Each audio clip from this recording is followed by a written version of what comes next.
Mm. All right. Duh. Says we're live. Okay. Boom. All right. Hello, okay. everyone, and welcome to the Cyberpunk Red campaign. Today we're missing 2 players, and for those of you wondering why it's episode 13 as opposed to 12, I had chosen to stop streaming this for YouTube, but my players said they would like to continue, so I will continue streaming and broadcasting for their sake. But that's why we're missing a whole session from the given playlist that this is on. I apologize for that. So we'll do, for today's session recap, I will also include what happened the entirety of last session, so people who are joining in now don't feel like it, or at the very least, you did miss out on actually experiencing that event, but you don't feel like you're missing information. So, welcome back, my players. So what happened last time on Cyberpunk Red? My wondrous players here all exited, well, my apologies, I almost skipped a whole chunk. You guys arrived at Weevil Town, when you, where you were shuffled there by these large bipedal ratmen that were very kind to you, very open. They showed you around their town. It's a subterranean village that was scrapped together very obviously from their own hands and technique. From everything that they had put together, it seemed like it was all built around a water filtration silo run by Biotechnica. While you were there, you got to talk to some of the locals, including Skeever, and he seemed to be like the head rat guy you were talking to, though they didn't have any clear chains of authority from what you could tell. Regardless, he showed you around, you got some gear fixed up, and you also acquired some new technology, and, well, not new technology, but new devices for yourselves. But while you were there, Biotechnica sent some agents to check the facility, it seemed. So you all had to be stifled and hidden away while they were doing so. They walked around, checked on everything, and luckily, due to some very good rolls, you guys did not get caught. And once Biotechnica left, you were then escorted out of the tunnels and the sewer system onto the docks area, where you witnessed a construction crew putting together what looked like a whole stage area. Everything for like a concert. Large, big booming mics and speakers, soundboards, everything was just being set up, but it wasn't finished. It was clearly being rushed together for that, for the following night. You spoke with them in the early morning, conversed with them, and tried to learn about who was running the concert. You found out who. And you were, I almost said shuffled again. You guys were directed to Ezzy, also known as Rockaholic, who is a well-known rabble-rouser of sorts in the area. She's a rocker boy, and a very energetic one at that. And it is her concert that will be playing soon. When you went and met her, you got to meet her bandmates as well as her, and learn a little bit about her and the fact that she is connected to White Man. They seem to be associated. You also unfortunately found out that neither her nor yourselves had heard back from him. So he is very much seemingly out of the picture.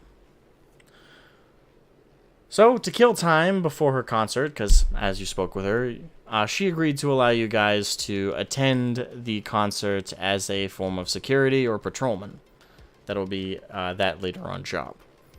You took another job from Mama T. I almost skipped my notes. I really got to work on writing these. They're bullet points. So you went and spoke to Mama T, and she gave you guys another job, from which Kubu's character Paladin, as well as Mira, and of course our other injured party member, Eddard, got to sit out on. But the rest of the party went and to do a job to check up on one of her pros, a young girl who had been missing for a few days. Once you arrived at her large-scale apartment complex, you found her dead in her apartment. It appeared that she had had several organs removed and she had been spliced up. While investigating, you heard a knock on the door, and you were interrupted by scavs, which you guys know to be a not much a gang as much as just a force in the city. Typically Russian immigrants, but not solely. It's all types end up kind of falling in with scavs after they reach a certain level of poverty. And these types survive off of kidnapping and stealing people's, usually cybernetics, from their bodies and selling them on a black market. That's how they maintain themselves. But in a very explosive faction, with a lot of EMPs and grenades, you guys were able to successfully fight them off. Not unscathed, unfortunately, and several of you were injured in the exchange. You went to visit Ripperdoc, got patched up, and even got your damaged gear replaced. Now you guys are back on your way to the concert area, and that brings us to today's session.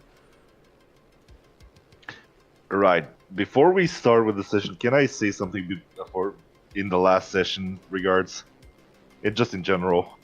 Yeah. I think that was both the luckiest and the unluckiest fight I've ever seen. It was very funny. Oh yes. The rolls were unnatural. They were hilarious. Oh yes. Especially the ending. Would you like me to describe the end scene at least? Yeah, go ahead. To give some sort of a taste. Oh, basically, me, Longshot, and Sully are in their apartment. Kind of injured, but not that bad. We've managed to take out most of the assailants by using, the bodies of the first ones we kind of ambushed as basically shields. Then Sully got his arm almost blown off, and for some reason the last guy of the scavs decided to throw a grenade in the doorway, not realizing that the shockwave would push him over the railing and down, plummeting to the basement of the hab block. Real bonehead move. Yes. That was very entertaining. Yes, and we survived. Well, me, CK and Sully got roughed up. Longshot, for some reason, not a scratch. He walked out of there singing. Oh yes, he was quite pleased with himself. I'm walking on sunshine. Wow. Are you kidding me, dude? No, that was MC Hammer. Can't touch this.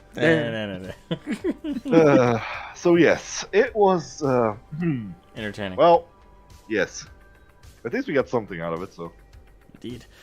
Well, as I said, that brings us to today's session. The party is reuniting by the docks, which is where the concert area is. It is still being assembled, but now an actual proper stage is up, and it seems there's a whole set of trailers behind it. Okay. Oh, one last thing before I remembered. Okay. Did we get paid for the thing? Yes, you did. I told you to note it. Yeah. And then I spent it all again on Ripper Dogs. Yeah, fair enough. Moving on. What now? Disregard. Moving on. Right. So. So the party that was there before, which includes Longshot, who is unfortunately not here. So I will simply say he is he was so excited from the events that occurred that he's not feeling like talking, but he will follow through with the group and keep up with all of you. So you guys arrive at the concert area where Paladin has set up kind of like a tented area over by the sewer entrance, where Eddard is, he's due to the acts of the Ratmen from Weevil Town. He is currently getting patched up pretty nicely. It seems that they really did do their jobs well in bringing him back from his injuries. So at this point, he's just kind of slow and lethargic, but he's conscious. Mira's right by his side, sitting with him, just trying to keep him company. I guess I'll chat with the guards who brought Eddard back then, I guess. Oh, the Ratmen aren't there. They stayed in the sewers. Oh. Yeah, us three are going to approach kind of ripped up looking, but alive, I guess. The upside with the docks is there's not a lot of people around right now, outside the construction crew. Okay, right. So I'm going to go. Well, I'm going to check on Eddard first because I can see he is conscious at least. He's going to go and see how he's doing very quick. All right. So And also, I'm going to like kind of explain what the whole, well, where have we been and what have we done in general terms.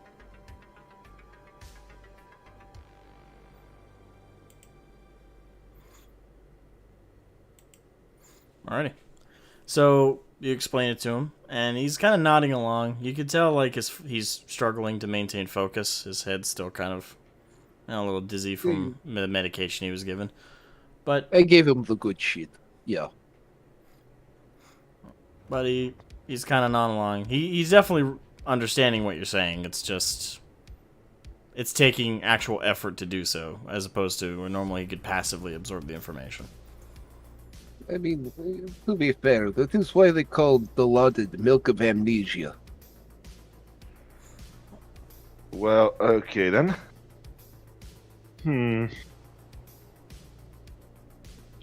Right, so I'm going to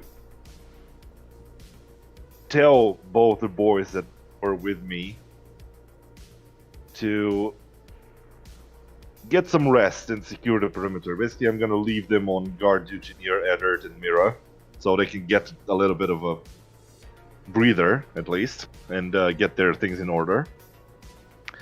And I'm going to, I'm going to look at Paladin and approach her. So, well, I think I might have managed to get a contact with some rocker boys in that concert area, but I think we should go and check on them before, well, the whole concert thing starts. Would you like to join in? Sure, why not, sweet cheeks? Let's go. Right. Well, I'm gonna tell the fighting boys to keep an eye out, and then we're gonna head out towards the concert area.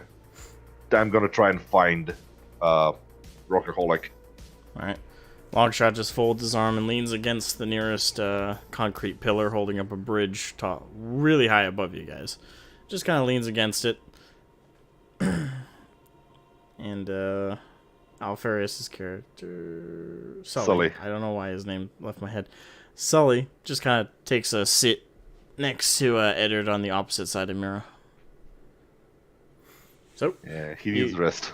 Alright, so you guys progress your way towards the concert's kind of stage area. The construction crew are going ahead. Now, they see you guys, and they nod, noticing that, like, hey, we've been told you're allowed in. And you mosey on up. There seems to be a lot of commotion on stage as well as all around. Most of it is the construction crews just doing their job, trying to really quickly put together everything. But you see people on stage that clearly aren't construction that are currently talking with some cops. Just two and Night City PD. How far are they from me? They're on stage, so straight, they're about like 20 feet from you, and elevated about 4 feet off the ground. Can I try and like sneak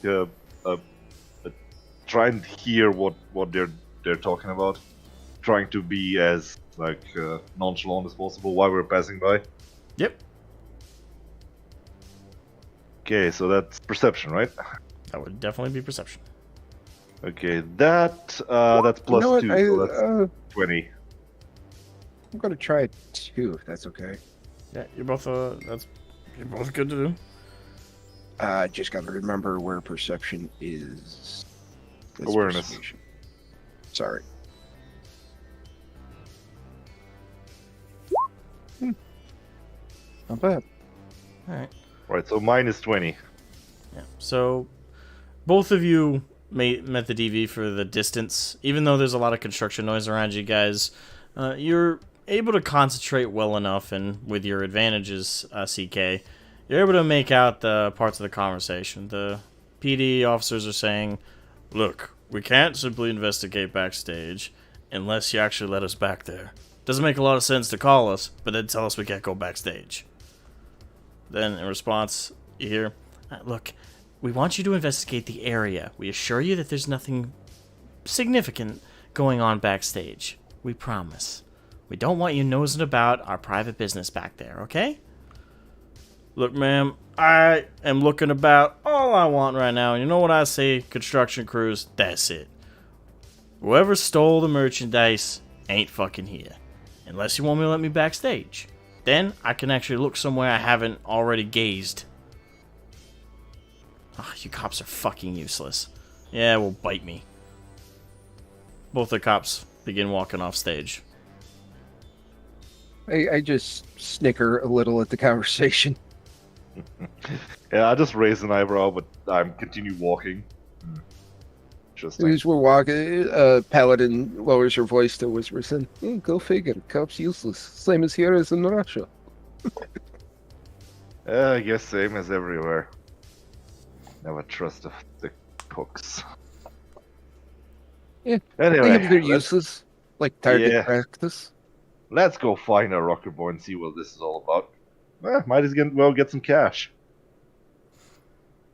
Yeah, you and your money. All right, let's go. Right. Okay. Well, so you guys are approaching. Are you approaching the stage or heading up on the stage? Do I see anyone that I know on the stage, or at least I have anyone I can talk to? Unfortunately, no. The only person you recognized was the lead construction foreman, but he's not over there right now. Currently busy. I'm going to approach the stage, and I assume the backstage area is you need to go through the stage to get there. You need to go around the sides, up the stairs, and then around the curtain. Well, I'm gonna head there. I'm gonna look for if anyone tries to stop me to talk to anyone. Basically, I'm just going to start heading there as if I know where I'm going. Right. So as you got, I'm assuming you were following him closely, Paladin. Yes. Right. So as the two of you make your way up the, I'll say the left side is probably closer to where you guys positionally are. As you guys go up the left side of the stage, quickly you're approached and semi-blocked from getting on stage by a very harsh-looking lady. She's older, on the older side, probably 50s, maybe 60s.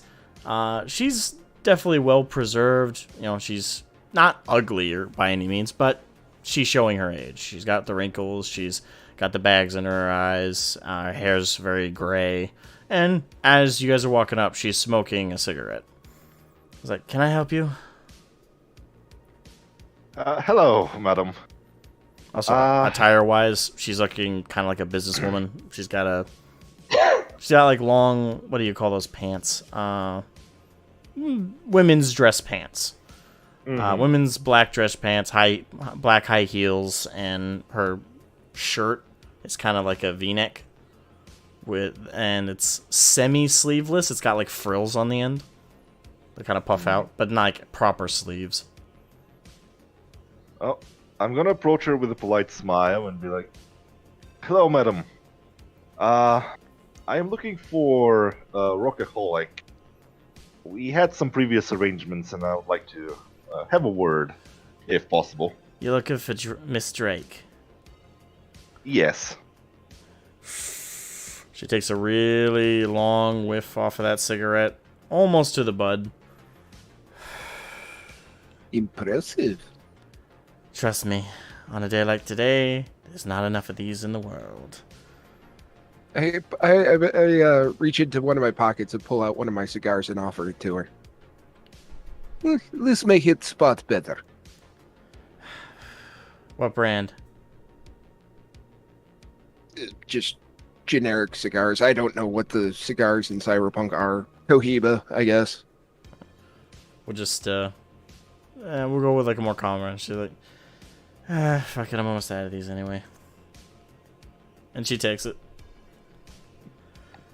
And she puts it in her mouth, and on her left index finger, it looks entirely flesh, but the tip of her index finger flips back and clinks like a cigarette, and the inside of what that was is like a little lighter mechanism, and it lights up, and she lights the end of the cigar.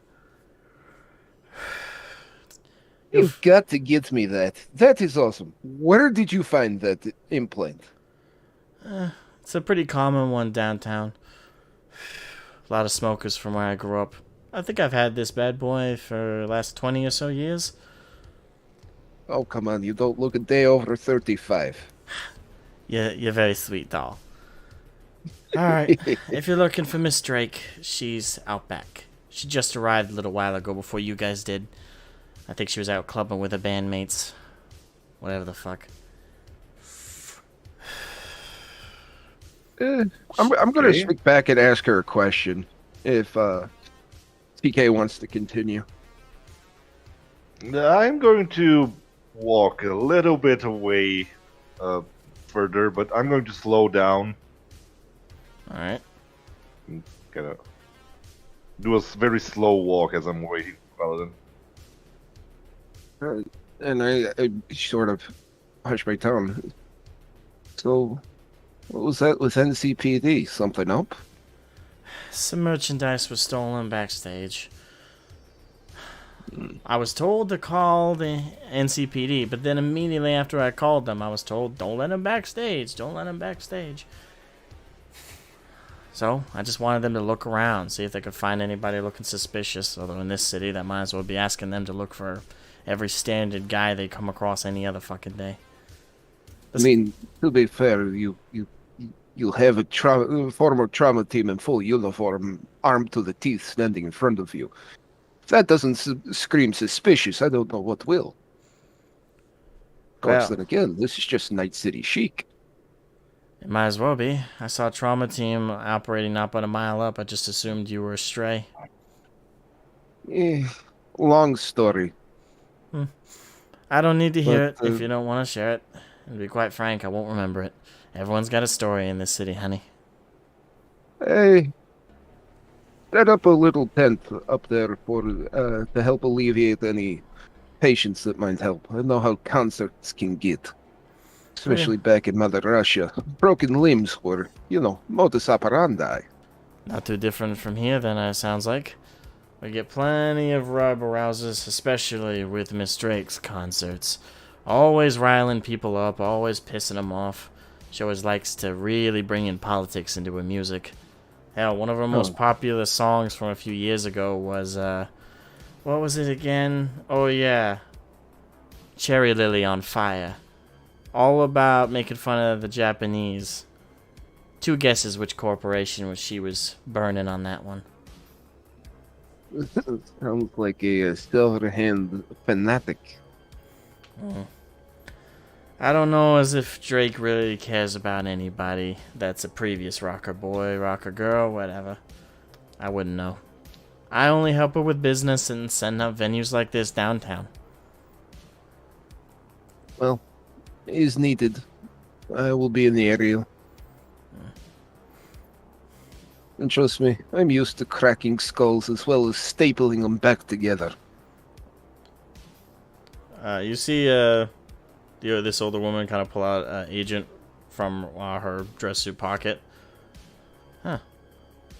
Looks like you guys got added to the security detail. Just had your picture show up on my phone. Miss Drake, of course. So, I suppose that means you guys will be talking to her shortly? Yes. At this point, I'm going to circle back and see what's holding Paladin up. Well, do me a favor. If you're on the security payroll, your first job, please look into this theft. All the details are right here. She holds out her agent. All right, I hold mine out for the transfer of information. Yeah, they both light up briefly. Hear a ding. All the details there. If you need to talk to me again for witness testimony, let me know.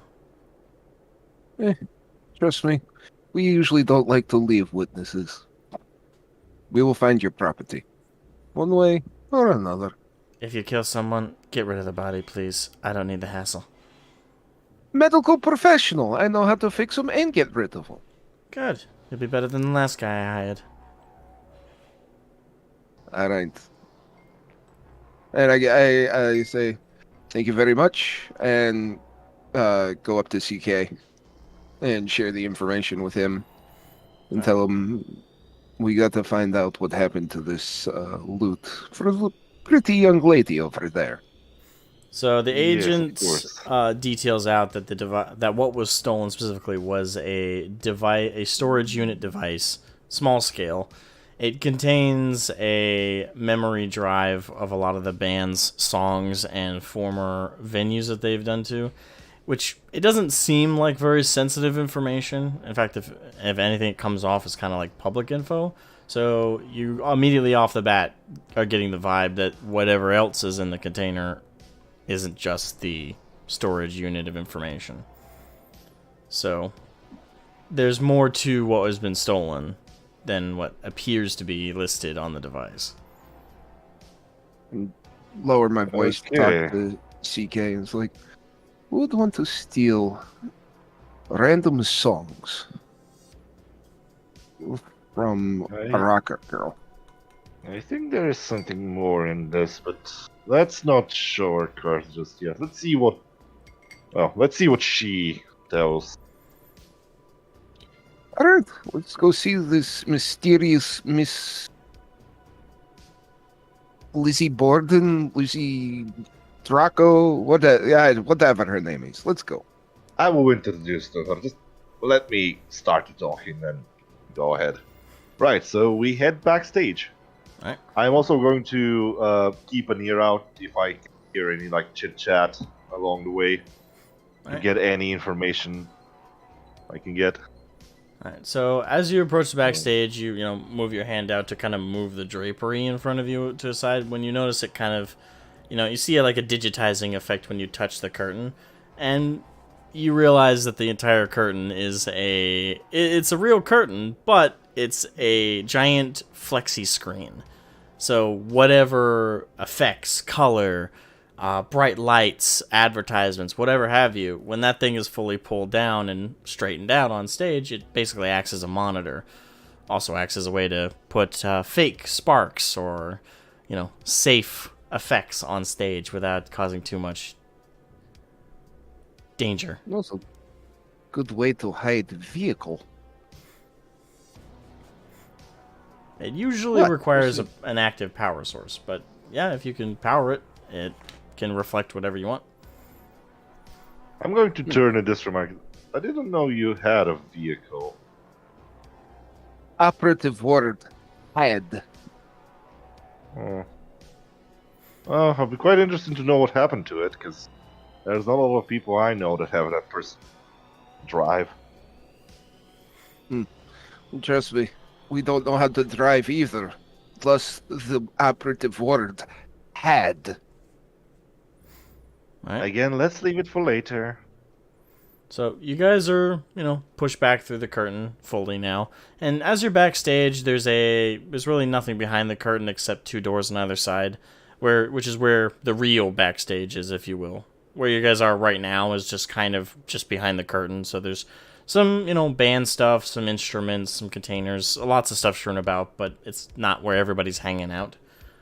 And once you realize that, you go for the side door, and it leads behind the backstage area into, it's a series of stairs going back down to ground level behind a fenced-in area where the bunch of trailers, different bandmates all having their own little mobile homes move around as they go to concert. And that's where there's the most commotion. You see a bunch of very quirky-looking people, and that's even for Night City standards. Really crazy, kind of like tall hair with like feathers in it. Bleached hair, crazy eyebrows that have been cut off in like patterns. Lots of quirky, eccentric people are walking around, and it's hard to tell who's like a makeup artist, who's a personality. they all seem to just kind of be blending in, and everyone seems to know who's who. Hey, can I say something out of character real quick? Sure. Basically, you 80s the fucked out of them. Got it. I love it. They're rocker boys. Oh, yeah, dude. 80s personify. The eccentricities of people. Alright. So, you walk down amongst them, and they all seem to not really take notice of you guys. They seem to be focusing on doing their individual tasks. Some are touching up each other's makeup. One of them is, covering his face in white paint, and is also trying to do, like, patterns around his eyes with, like, a black makeup over it, making himself look intentionally extremely pale. Even in the far future, goth are still a thing.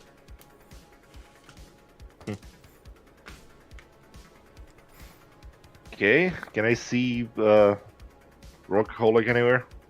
Not outside the trailers. There's 6 trailers in total, 3 on either side, and there's little steps leading up to their entrances. They all look very different as well. One's more of like a very rounded out kind of trailer, more of a drag behind like a larger truck.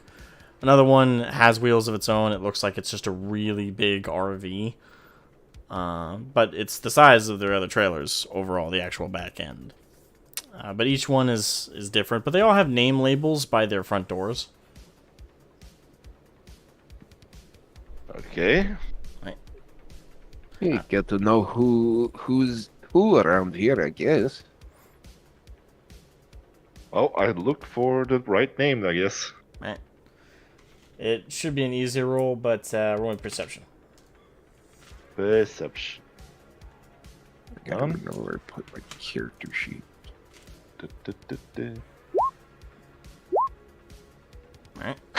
There we Dude, go. we inversed each other. Yep. That's kind of funny. Yeah, so as you look about, the first 2 on either side don't have Ezzy's name on it. Neither do the second set, nor do the third set. None of them have Ezzy Drake on them. But the last one on the left, that one has Rockaholic. Not on a nameplate, but etched with like a knife or a sharp object on the metal side of the door. Yep, that's it. Alright, about this. Well, I go and knock on the door. Alright. Ezzy, Yeah, Here. that's me. tapping on your trailer door. I feel like I'm about to start a Christmas rhyme. Heard a tapping, a rapping on my chamber door. I really want to go. NCPD, open up. But I won't. Shush. Yeah, I'm brandishing my gun if you do that. I am brandishing my gun if she does that. Alright, so you just knock on the trailer door? Uh-huh. And I'm just going to say, because I don't want a bullet in my head, like, hey, Rockaholic, CK here. Can you open up? Before you finish saying open up, the door opens. Alright. Hello. So, Hi. Ezzy, before you stands CK, who you've met before, and Paladin, who you've not. Paladin is, 7 foot tall? Yes. She's built like a brick shithouse. Basically, you see a mother and child standing in front of you. It's kind of the size difference. And keep in mind, she's also tacticaled out, fully armed and armored, standing in front of this little one. Just wanted to set that scene a little. Yeah. New friend? Yes. Meet Paladin, our Russian medical lady, I guess. She takes care of Blood- any wounds, stuff like that. Just remember, little one, The louder you scream, the quicker I come. Ugh. Uh-huh. Right. Anyway, oh, I heard that you had some problems, some stolen equipment. Yeah, quite. Hmm. Anything we can do to help? Maybe. Hmm. Hmm. Okay, I- so I look Was that- around and Oh. maybe we should talk indoors, perhaps. Yes, the walls happen to have ears everywhere. Let's go to She's site. gonna- She's gonna let you inside the room. Well, the trailer. Alright. So you guys enter into the trailer. Would you like to describe the mobile trailer for Rockaholic? Gladly. So, trailer as trailer, but there is some details to it which is kind of some traits to it which is standing out compared to what probably some Rocky Boys go around with. Whereas most Rocky Boys might be specialized in maybe one or two forms of music. You see rap artists, you see rock and roll, you see heavy metal, you see basically what's it called? What's it called in English? Jazz? I mean, what? No, not jazz. Basically like, basically folk singers, Folk music. folk music. Thank you.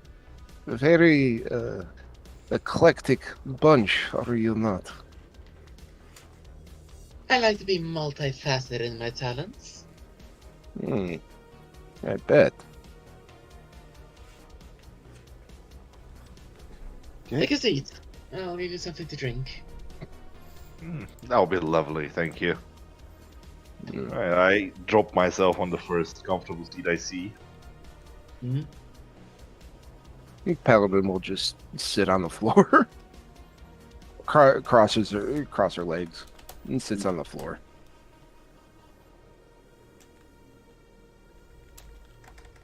Okay. Yeah.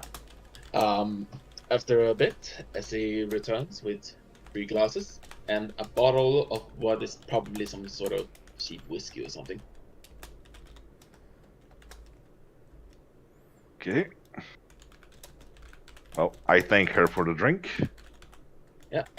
She pours up the 3 glasses with an appropriate amount and pushes them over to each of you. Danke.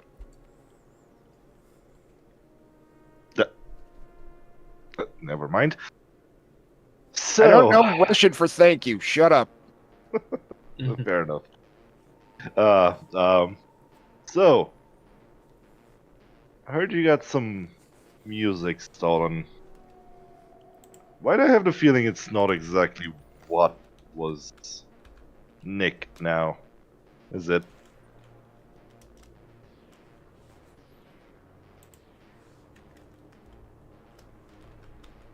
Essie leans back and crosses her leg. She wears a skirt right now, a bit more casual clothing. Very much casual. She even has a little hoodie on.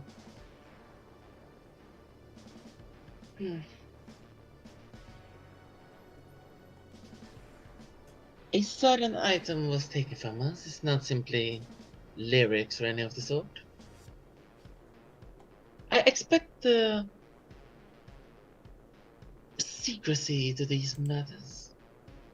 I think you understand since you're supposedly associates with dear old white man. I do understand quite well what you mean. However, if I am to look for it, I would like to know, at least in general terms, let's just say who can may be interested in these sort of secrets. just in case I don't spill any information to people I shouldn't have by ignorance. She kind of gives you a look at the remark of accidentally spilling information, but Well, she I- continues. Well, if I am, you know, in my side of business, I do have quite a lot of contacts, you know, media stuff. I may be able to ask a few people, but let's just say that I don't want to tell some person that is maybe interested in what you've lost that we're looking for it. You catch my drift? Yeah, I'm gonna Спасибо. get to that bit. She takes a portable water pipe and takes a little puff of it, and then she immediately drinks a little bit of her whiskey. What was taken was an agent. It contains certain contacts of mine. White man among them.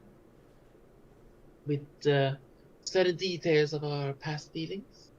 She says with a cheeky little smile. I see. Any idea who might have been interested in making it?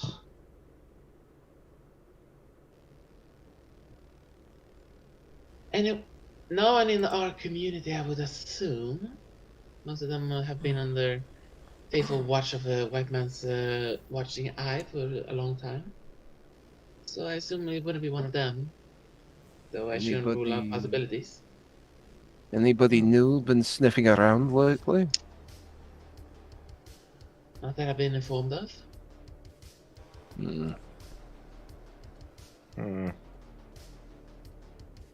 Right. Interesting. So that leaves either some form of authority figures trying to rise in the world, or maybe someone who has a bit more beef with the great companies that even I wouldn't really want to be bothered with. Well, trust me, neither would we. Oh, good. That doesn't really narrow it down, though. So. Where exactly was it stolen from? Was it in a secure location, or was it somewhere hidden in a more accessible spot? It was here in my trailer, which is quite concerning. There's only a few who really have access to it. What type of security do you have to access? Like, is there a thumb printer or something like that? A video camera, anything? DNA lock on this thing. So something bypassed a DNA lock to get in. Yeah, quite. Right. Okay. I'm going to think for a second and I'm going to. Thought I smelled smoke. I'm going to stand up and I'm going to be. Would you mind if I check around? I do have something in me that can detect hidden listening devices and other stuff of the sort. She waves a hand as to say, go ahead. She seems a bit casual about it, probably because she deems that there's not much else worth stealing in this thing.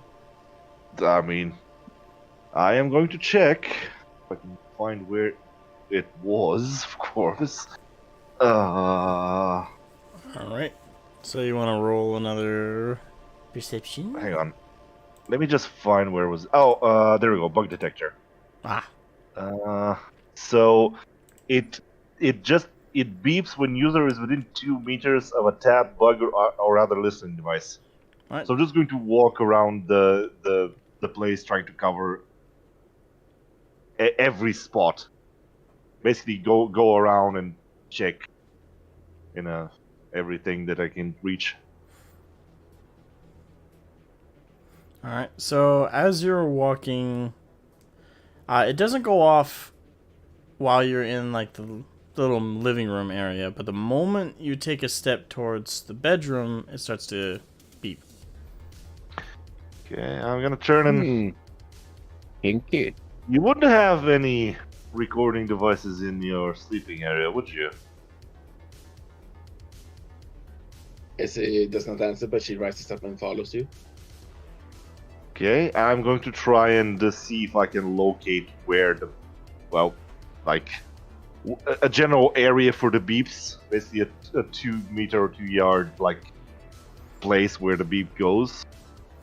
And then I'm going to try and see if I can find anything that looks out of the ordinary, basically. Right. Is it a pulsing beep? Like it gets like it beeps louder the stronger it is to the signal? It Or... just says beep. Basically, I need to be in a 2 meter radius. Right, so it just tells you that it is within the area, but it doesn't like make it like hot, warm, hot, warm.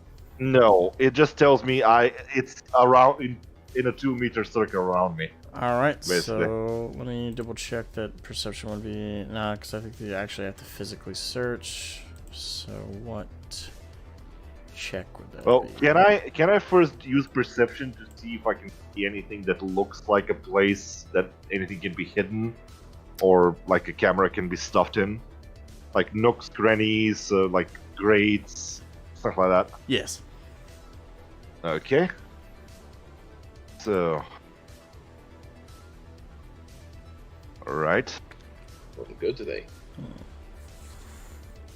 I'm also going to ask if, if Rockholder can help me, because she would probably know where her stuff are and where things can be hidden. Yeah, sure. She pulls out the little chest beneath her bed. Old traditional one. Mhm. It is just... She unlocks it with the little key in the hinge lock. And just to show how it's opened up. Very casual. And then she shoves it back in. And then she remembers, hold on a second. And pulls it back out again for you to inspect just in case. And she opens her her one drawer of different casual clothing, basically the underwear drawer, and then she opens up her closet. Those are the only real open spaces she can think of. Okay. So you still want to go with that roll of perception? Do you want to add any luck to it? Maybe I should help out. Yeah. Can't hurt. Try and roll and then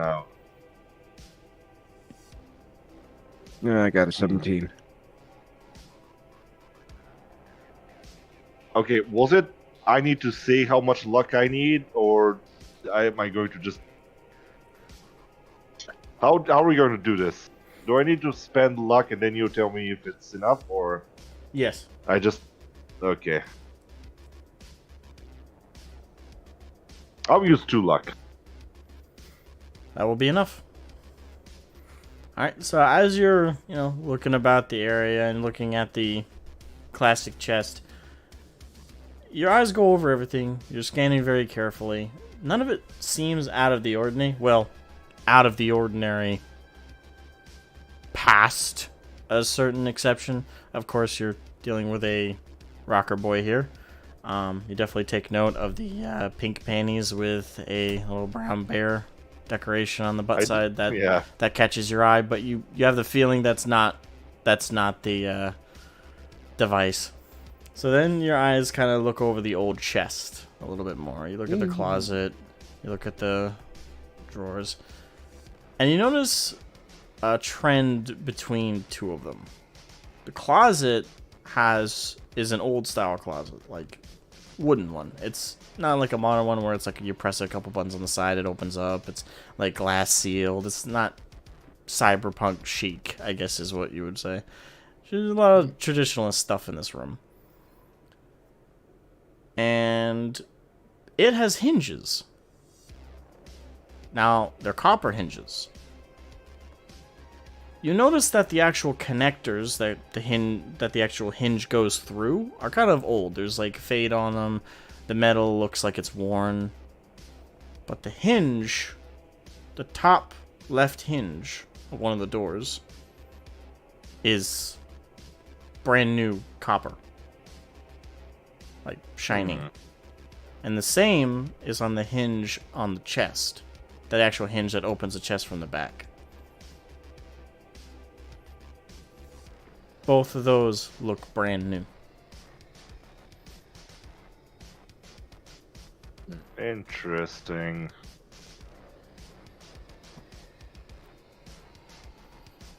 So it's one of the hinges of the drawer, right? Just the one back hinge. It's got like one solid hinge on the back. Okay, can I inspect the hinge? Yes. Can you roll me conceal reveal object? Mm. When I'm gonna make it 14. I'm gonna make it 14. Alright. Or, actually, yeah, I'm gonna make it 14. Okay. You inspect it, and you can tell there's something off about it, but as you shake it, you tap on it, it doesn't reveal its secrets, if you will. You don't hear a hollow sound. It's off, but just shimmying with it, the way you didn't reveal anything. Can I try the same with the other hinge? Yes. Do I need to roll again, or? Yep. Okay. No. Okay. Jesus. Are you moving to Mockingbird Lane? I'm going to make a remark. I'm going to ask, did you get any hinges changed recently? Not that I know of, no. I haven't exactly let anyone in for such work. I'm going to point out the two hinges I saw. I was like, those look quite new. Something's bugging me about them, but I'm not technically savvy enough to check. I get it, buggy, because it's a bug. Funny. Well, can you guys try and see if you can find anything about them? Like, try and look at them. I'm gonna basically get the other people to try and figure out if there's anything funny about that.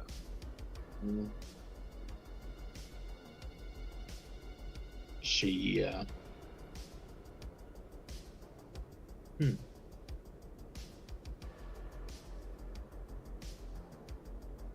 She walks up to the closet, and she inspects the hinges you're looking at. All right. Roll me conceal reveal object. Sure, not what I was aiming for, but when she fails to see anything, I want to ask: Is there a way for me to start trying to yank the finger off? See if that reveals anything in that case. Okay, I'm going to raise again with. Wait, I had an idea. The chest. Do you mind if we take it outside? Would you mind if we take the chest outside, or at least away from this room? She gestures to basically go ahead. Okay, so I'm going to get my bug detector. I'm going to go a few meters away until when it stops beeping, right? And then I'm going to motion for them to bring the chest closer to me.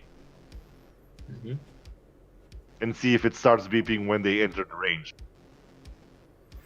Alright. It does start beeping when it enters the range. Alrighty then. So I'm going to tell them to stay here outside of the other locker's range. And I'm going to walk inside and see if it starts beeping when I enter the other hinges range as well. It does not beep when you exit the chest range and you get closer to the closet hinge. Right. Okay, I return and I see. I think we found ourselves a little bug that's listening in.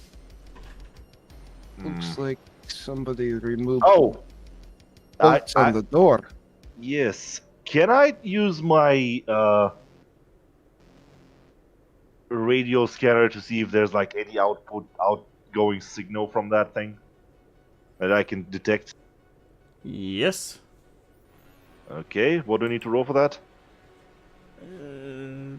Basic tech. Okay, Yeah, wish me luck. it's either that or electronic security tech, but I think this would be basic tech. It's either or. They're both the same level, so All right, let's just go it's a basic tech roll then. of the dice.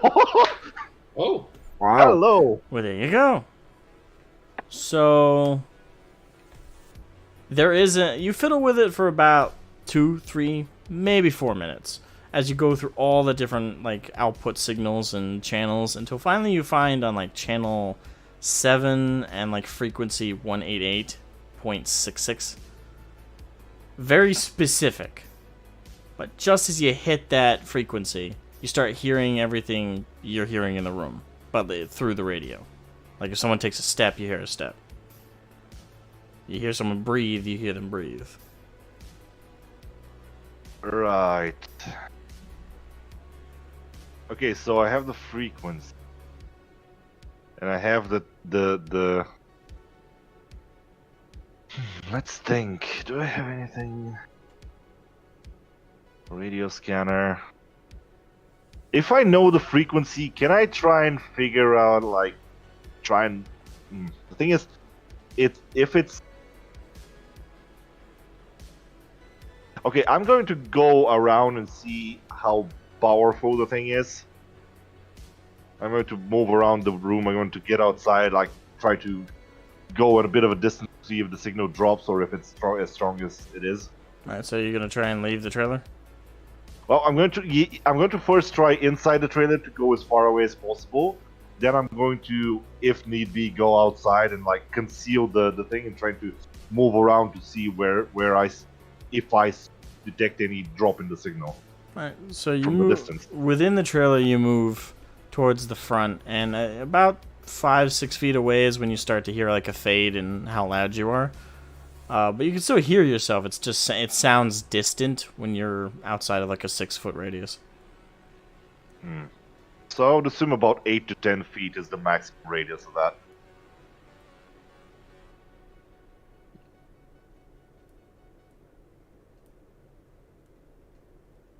Right. Okay. I'm going to go back and let's see.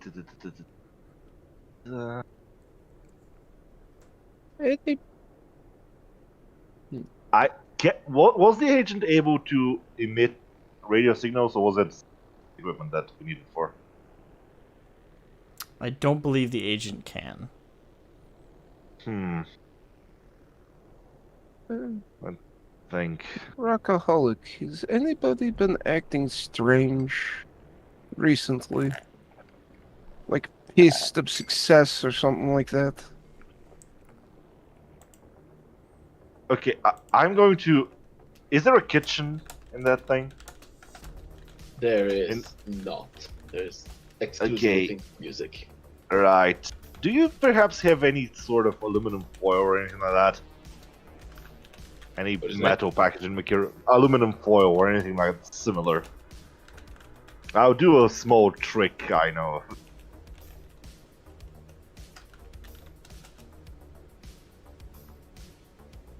No, I can't think of anyone. The only one who's been even remotely upset lately is my manager, but he's rarely in here, just discussing business every once in a while. Wait, manager, you said he. Who was the old lady outside? Wait, sorry. Or was that No, just no, a wrong slip? person, wrong person. Okay, okay. Not her, not her. The venue manager around here. Okay, while they're talking, can I try and see if I can find anything that is like aluminum foil or any other wrapping material that's made of metal, basically. I'm also going to go inside and see if there's anything around the construction area I can use. What are you trying to use it for, CK? Just let me see if I can find one first. Just an old trick I learned. You can use an empty magazine if you just need metal to cover it.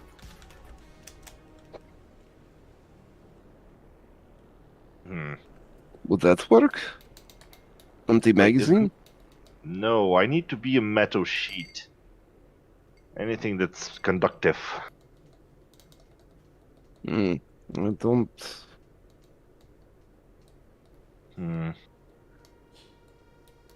Oh, wait, hang on. Do you have a fridge? You do. There should be a fridge in there, yeah. Okay, Yeah, is it made of metal? Yeah, I would assume so. Yeah. Right. I'm going to try and put the. Can I get the chest and put it in the fridge? Close the door and see if the signal changes. It is a quite sizable chest. It's almost as big as the fridge itself. Ooh. Basically, I'm trying to build a Faraday cage. Closer to a what I'm trunk. trying- Yeah, Paladin, I'm trying to cover the thing with metal to create a Faraday cage which will block the signal, so we can talk without anyone listening to us. Helen's going to take her med pack, doctor's bag off and root through it to see if she has one of those survival blankets. You know, the metal blankets that they give trauma patients. They're made of aluminum, right? Yes. Do we have that? I'd have to search for it through my backpack. It could have been lost. Asmogan, would you allow a search for that, or? Yeah. What would that be? Is this your bag that you have on you, or is this the travel bag? No, it's my medical bag.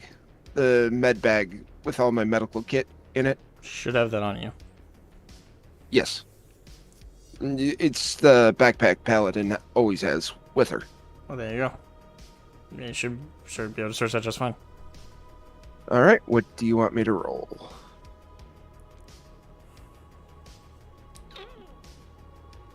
I think First, do we roll or do we just get it? I think you'll just get it if you look through it, because you're not like rushing. If you were in like a rush, you're looking through someone else's bag.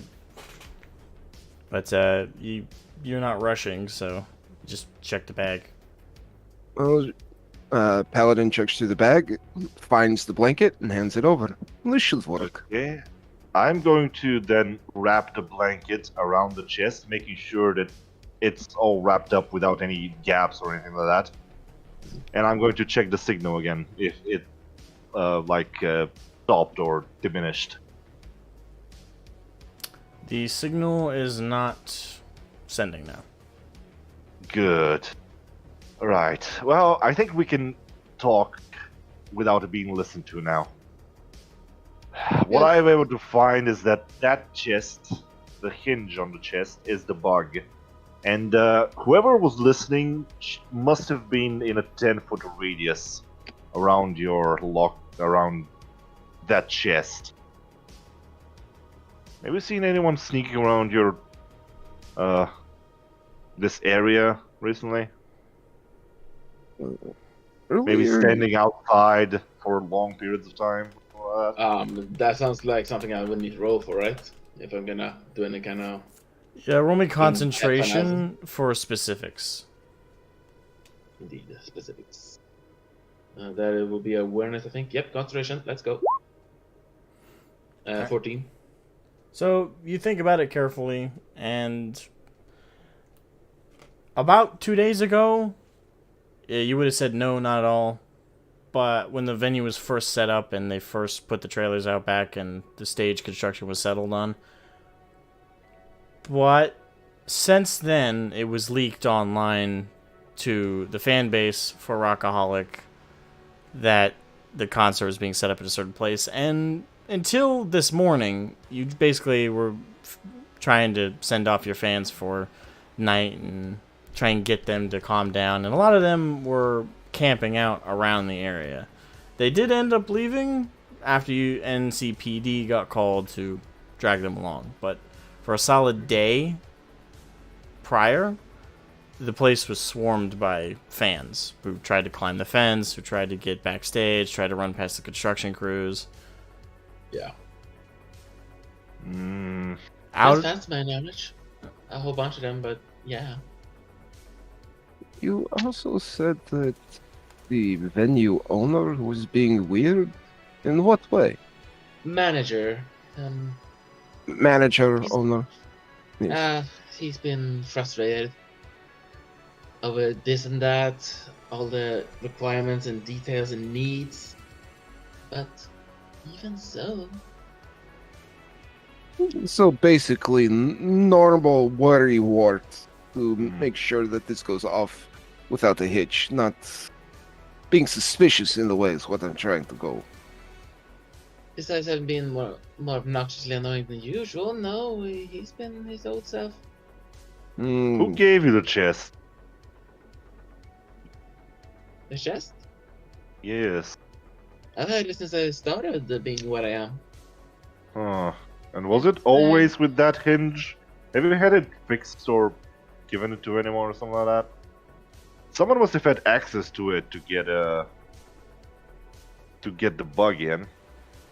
Can I go over and inspect the door? The hinges on the door? For, like, obviously they've been, replaced, but, the reason, like, expected for damage or something to see if, maybe the hinges were forced open. The hinges on the closet door? Yeah, where the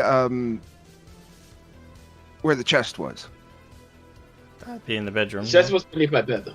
Yeah, the chest was beneath the bed, but the closet doors were separate. But you can. Alright. Conceal, reveal. Fuck.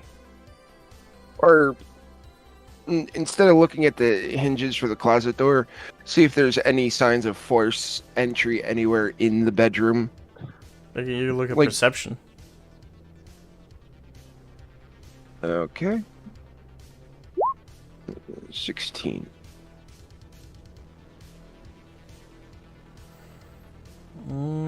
Fuck. Right. You wanna add I'm any- sorry, but I'm going to be back in like 5 minutes. Just continue on as if CK is going. Gotta I'll add be back in 5 minutes. Oh, okay. 2 luck to make it an 18. Okay. So 18, you look about the closet or look about the room at all and see if there's any kind of forced entry. It doesn't appear within the bedroom that there's been any kind of forced entry. When it comes to the connectors for the hinge, for the door and on either of the closets, it doesn't look like they were forced open. The only thing that stands out about it all is that the hinges were clearly replaced, but it's clear from looking around that it wasn't a replacement done because the doors were damaged. It was someone who carefully removed the original hinges and replaced them with new ones. And you note that it's the same for the chest as you saw it. It's the top part of the chest to the actual container part of the chest. Both of their connectors looked old and beaten up, but just by time, not by being forced open. But the hinge itself had been replaced.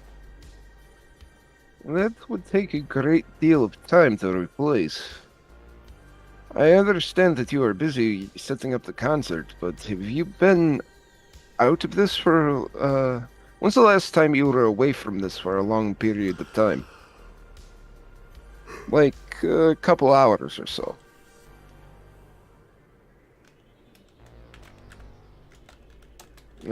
Asking that to, Rageaholic.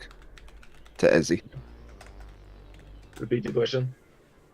When was the last time you were out of your cabin for a prolonged period of time. From I morning to understand. this afternoon. Hmm. This was done incredibly carefully to make sure that nobody would notice unless CK did what he did.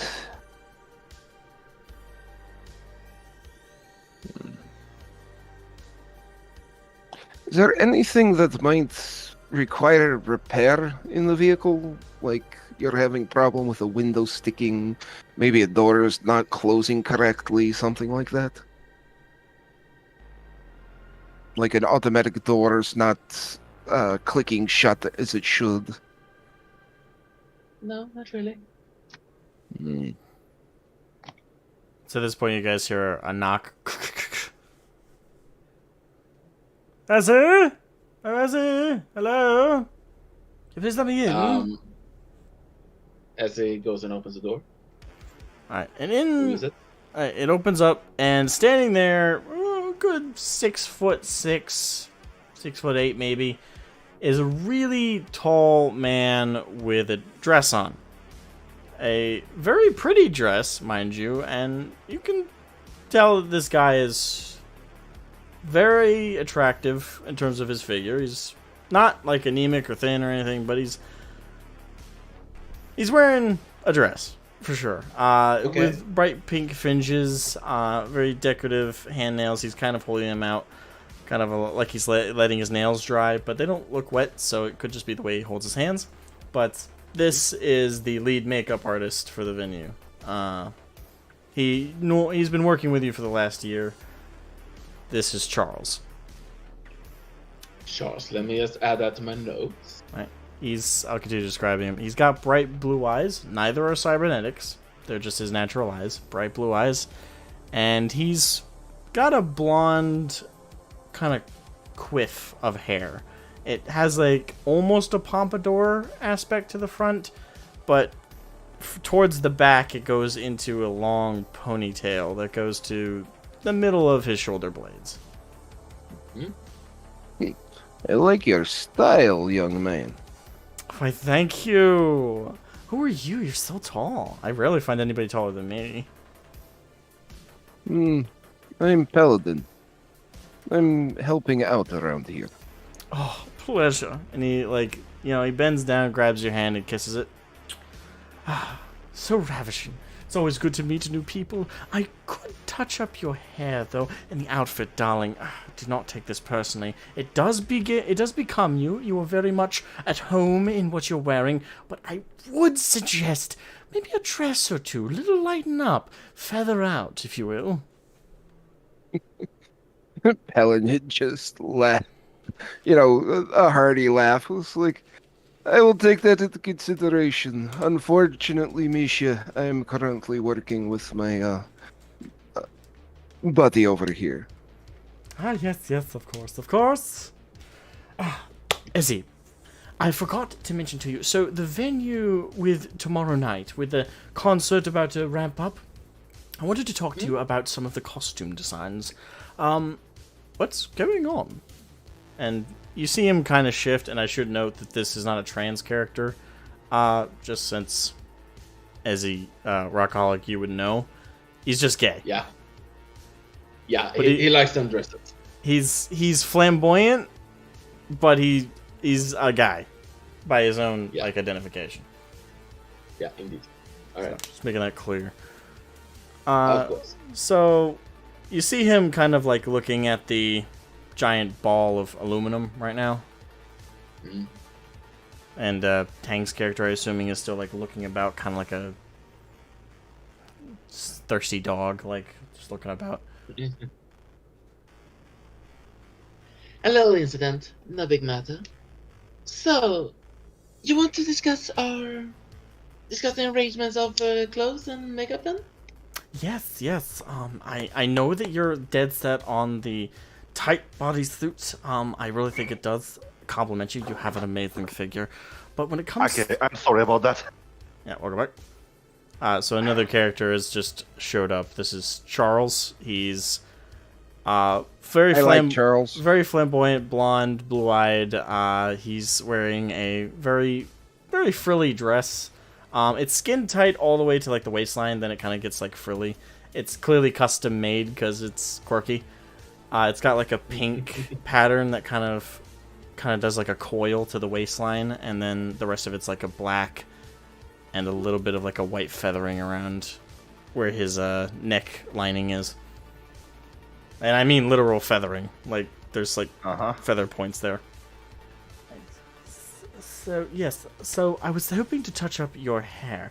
Now, usually you like to do like that short side swipe with the blonde tips, but for this concert, given the fueling of the fire you want to do and rise people up, I was thinking maybe we could change the blonde tips to some red tips. Really adds to the fiery feel of the music and onto the encore. What do you think?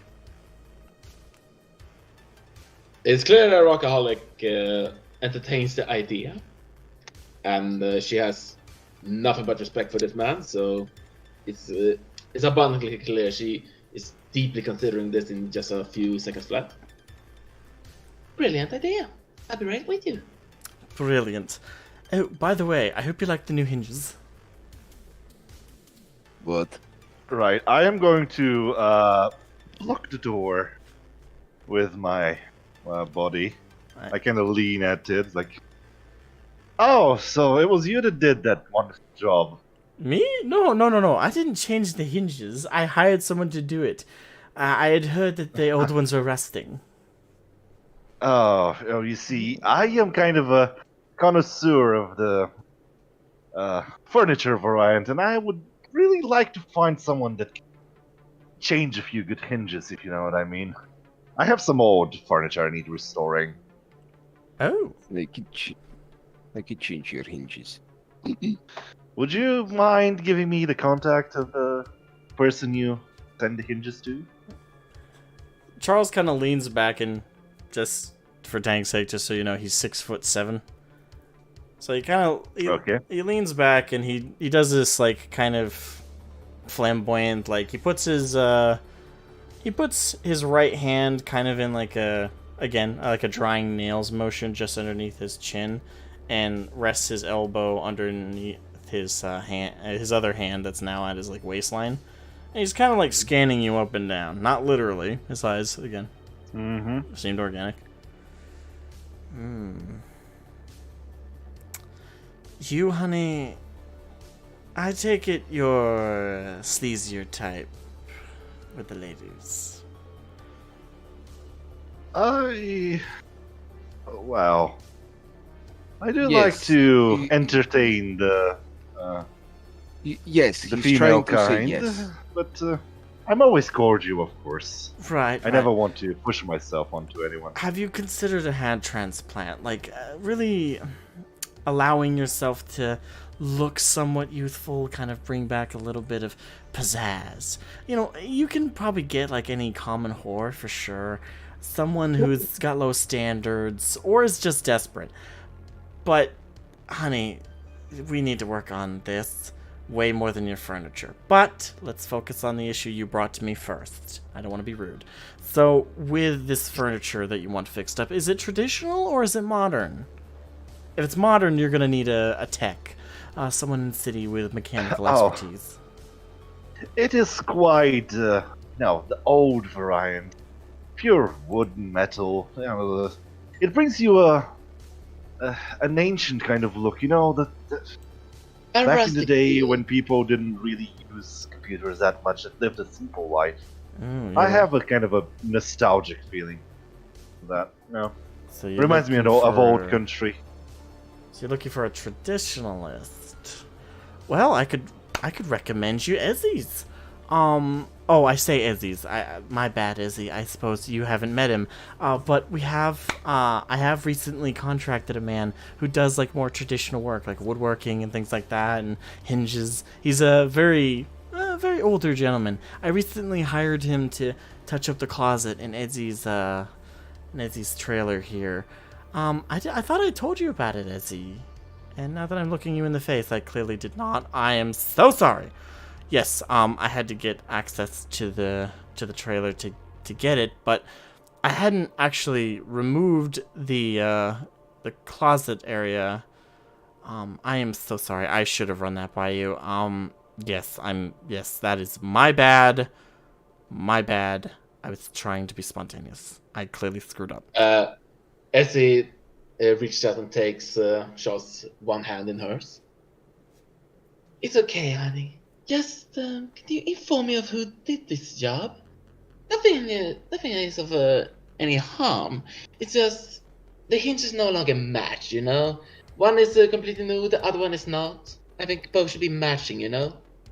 That is true. The gentleman I had do it, his name is Fredrickson Arlo. He's a little bit further north, closer to the Corpo district. I'm assuming that's where he gets most of his business. But I was looking about, I asked about, and his name came up. I called him, and within like an hour this morning, he came right by as they went to hang out at her club. So it was just a few hours ago. I'm sure he's still open. I don't think he closes till late tonight. Thank you, honey. You boys, madam, how about you go and take care of this and bring him over here? Me and Charles have matters of red hair to attend to, and other choices of attire if you have any suggestions to match the reds. Of course, but before you do that, can I have a word with you for a second? Of course. Charles, be a dear and go ahead, will you? I'll be with you right shortly.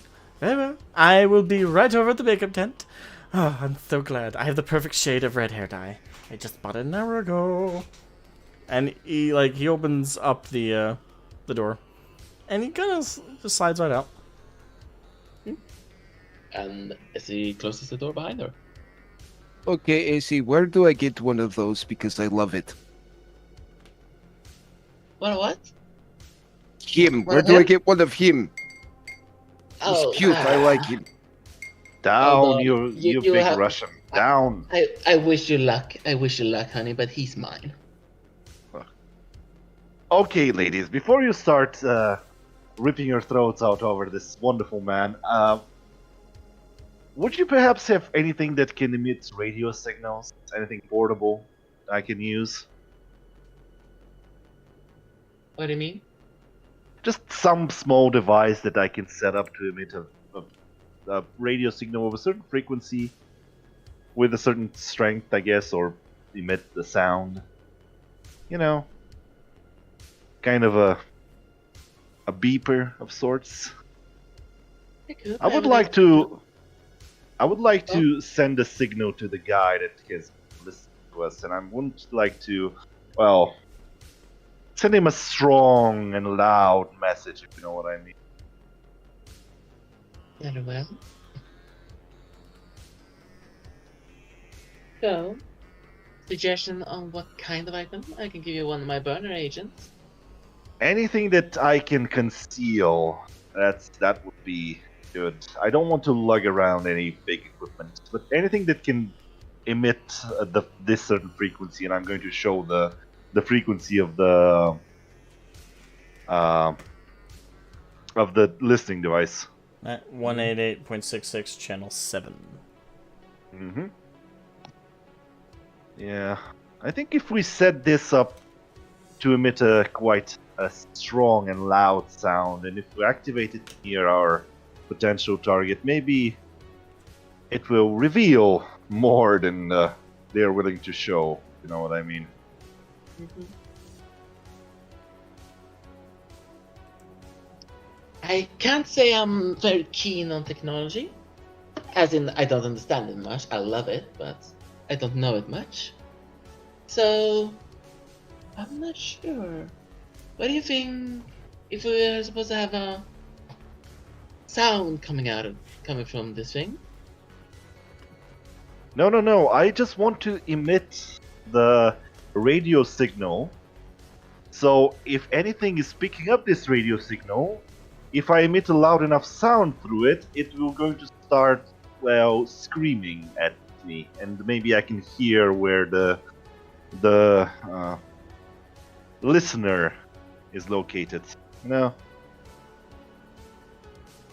So you need a kind of sonic device? I need a radio emitter. I don't think I have one. Ugh. If you need a loud screeching, I could provide that, but you know. Oh, I wouldn't be. Actually, no, I guess it's too. Ah, you know what? I think I know what I'm going to do now. Anyway, right. So I think we should go and visit that antiques dealer, and maybe if you take the chest out, the wrapper, and just try and say that maybe you've figured out the situation, like give some sort of misdirection so he doesn't know that we're going to him. If by any chance anyone's listening, let's make sure.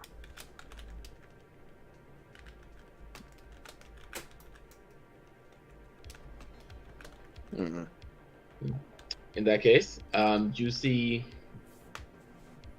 Essie is walking by, staring down at the bugged chest, and she is quite annoyed still about that this happened. But she's gonna give the flap a little kick. So there is a bit of a peak going on with the chest. And she gives you a kind of look that said, well, time to act. Do you have a suspect then? I do have some people. I think I know a guy south that deals with that stuff. We're going to go and check on him. You just stay here and, well, make yourself ready for the big thing. Yes. Well, prettier than usual, I suppose. Oh, good. You have about Right. You're about as Shush. smooth as a freight train. I'm just going to look at Paladin as like, shut up, let's go and kill some stuff. And I'm going to head out the... Alrighty. Yep. So, Paladin, are you going with?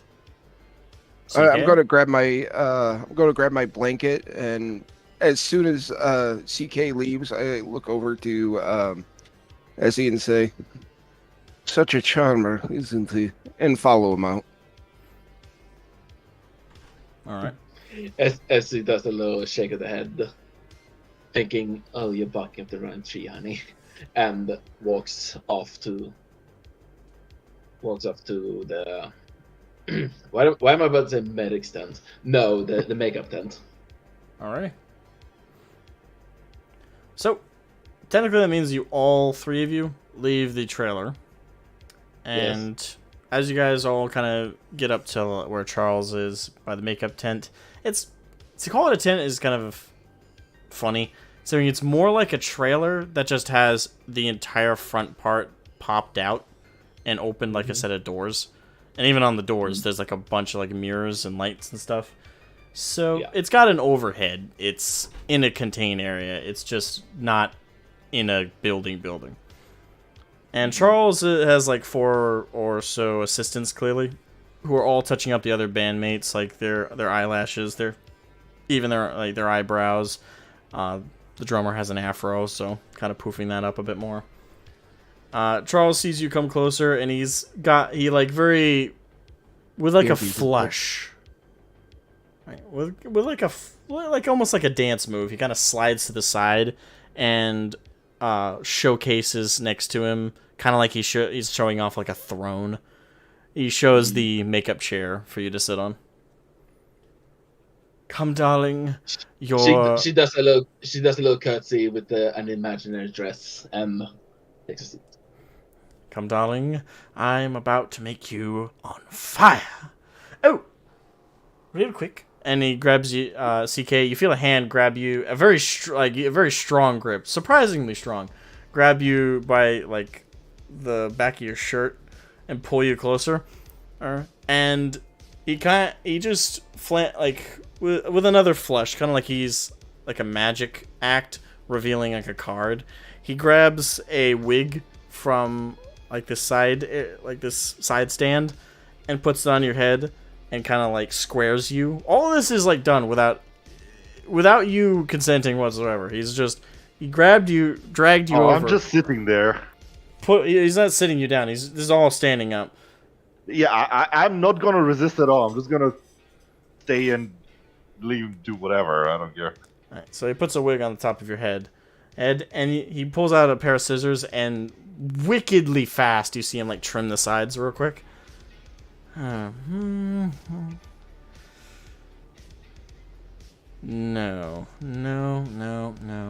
Straight hair does not look good on you. We're looking at something a little bit more sticking up, kind of. But it's so hard to find wigs like that these days. Never mind. We'll touch this up next time I see you.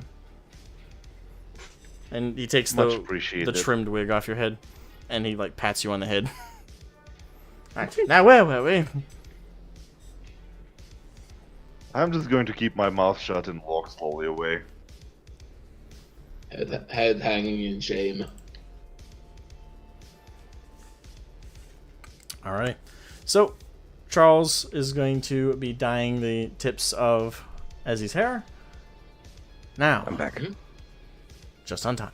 Paladin and CK, you guys are now headed to Frederick Arlo's business, which is a little ways up the street, but not by much. Right. While we're going there, can I do a quick call to the... hang on, I need to open my notes. 1 second.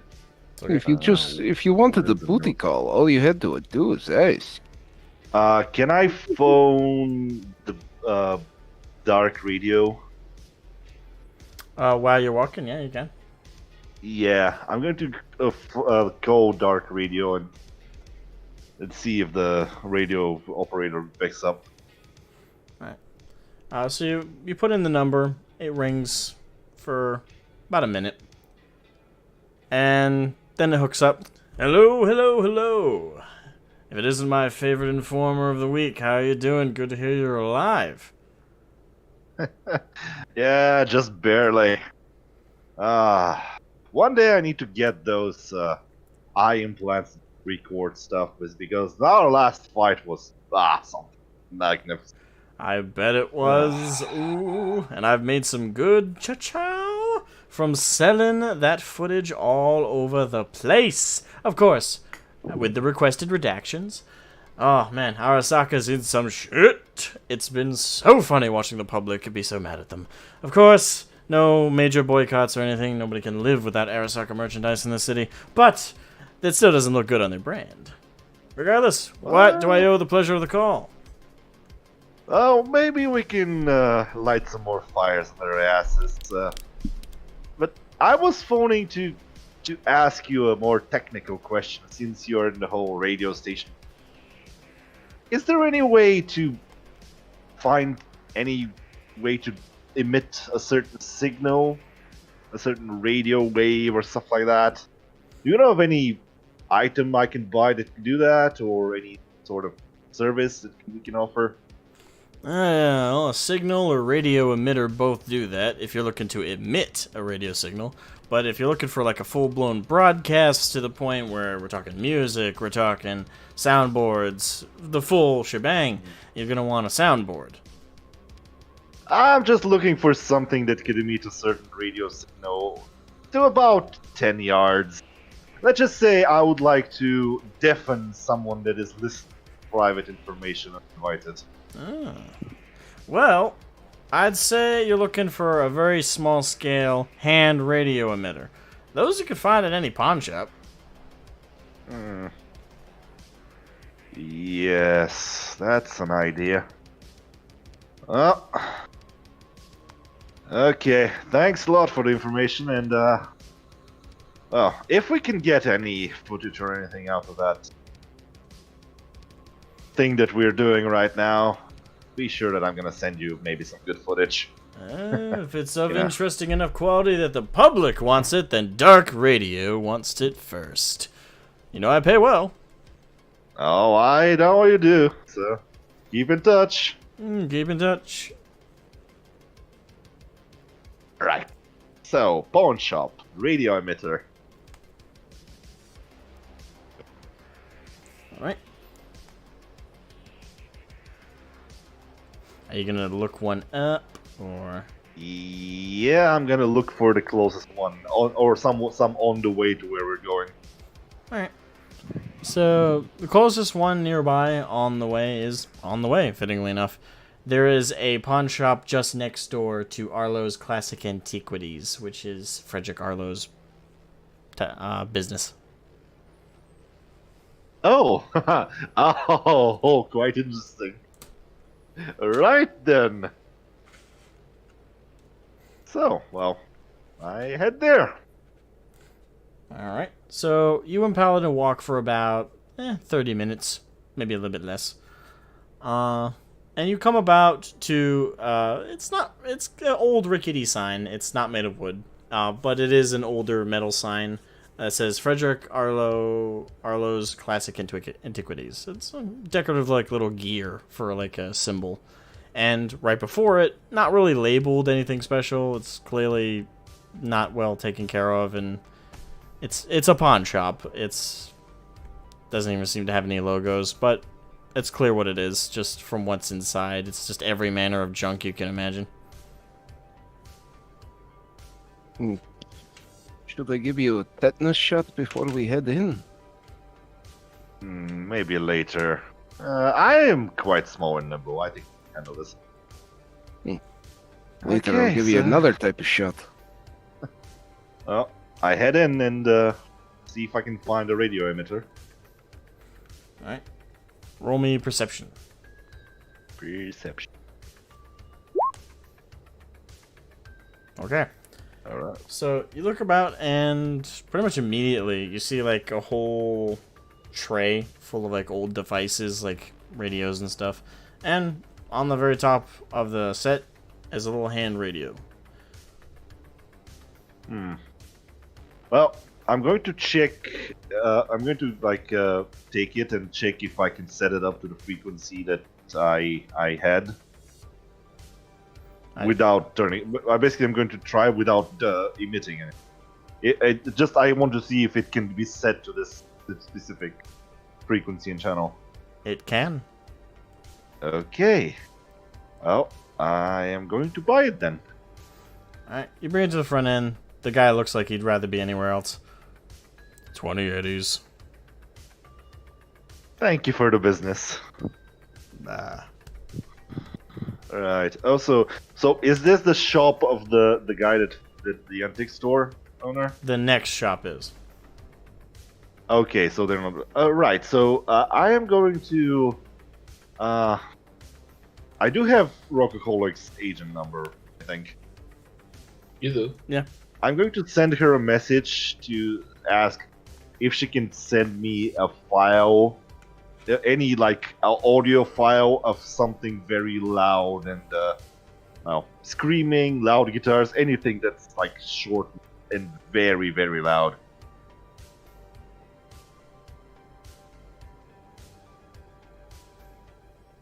You wait a few seconds, and then almost to a minute or two, and then you get an audio file tagged with a message. Don't open it immediately. Perfect. Right. So, I'm going to get out and I'm going to try and, without being too obvious, trying to look at the antique shop, see how big it is. Like, is it a big building, a small building? It's not. What is it? It's a fairly small. It's actually brick and mortar, which is fairly rare for the city. But yeah, old brick and mortar store. Probably like from one edge of the store to the other before it becomes an alley. It's about 35 feet, 40 feet across, and You can tell just by looking up, the building probably isn't too deep in, so probably 40, 50 feet deep as well. Almost like a brick box. Okay, so can I connect my agent to the radio emitter so it emits the sound that I have on my agent? Yes. And I also want to make it so it just emits the sound without my like, it basically emits it without my agent emitting it as well, without my agent sounding it. So I can press a button and it just sends it through the radio waves. Yeah, it's just a plug-in connection. Okay, so I'm going to set it up, and I'm going to set it so I can just put it in my pocket, and I'm just going so I can press the button and emit it as when I want, basically. All right. And with the other, my very heavy. So I'm wearing a very heavy pistol and a shotgun, right? Yeah, I am. I'm gonna, before he does it, I'm gonna go around back of the building to see if there's a rear exit. Okay. Okay. I'm going to make sure that my very heavy pistol is ready to be pulled up, I guess. Okay. Right, and I'm going to wait for Paladin to come back from her check. Yes. Is there a back door to the place? There is indeed. All right. You walk in, do your thing. I'll stay in the back in case he bolts. Right, just be ready. If I yell something Russian, burst in. And she's going to take her rifle chamber around and, well, once she's in the back, she's going to take her rifle off of her back and chamber around. And stack on the door to get ready to break in. Mm-hmm. Okay, then I am going to head in the front door, I guess. See if the owner's in. Did you yell something Russian, or is that something you were planning on? No. It's if I yell something Russian, then that's the signal for Paladin to burst in. Okay. All right. I'm just taking the precaution to get ready to clear the door. Okay. So. And you haven't played the sound yet, right? No, we haven't. Go on.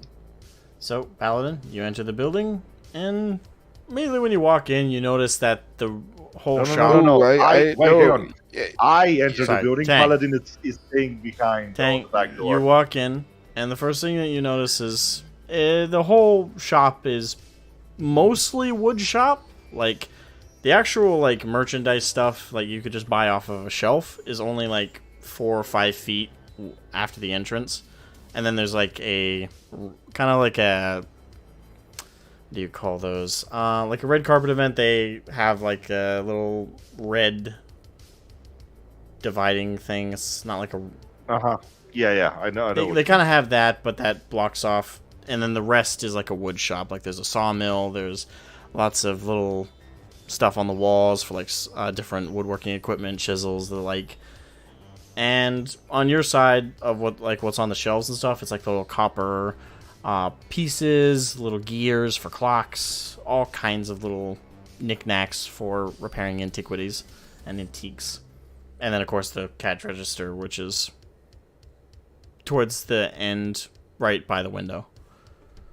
And working right now, looks like on a shelf, are two gentlemen. An older gentleman is the one that catches your eye first. He's got 2 spectacle glasses on. He's entirely biological. He doesn't seem to have any kind of cybernetics on him at all. And he's just got an overcoat, not an overcoat, but a draped over shop. I know the word.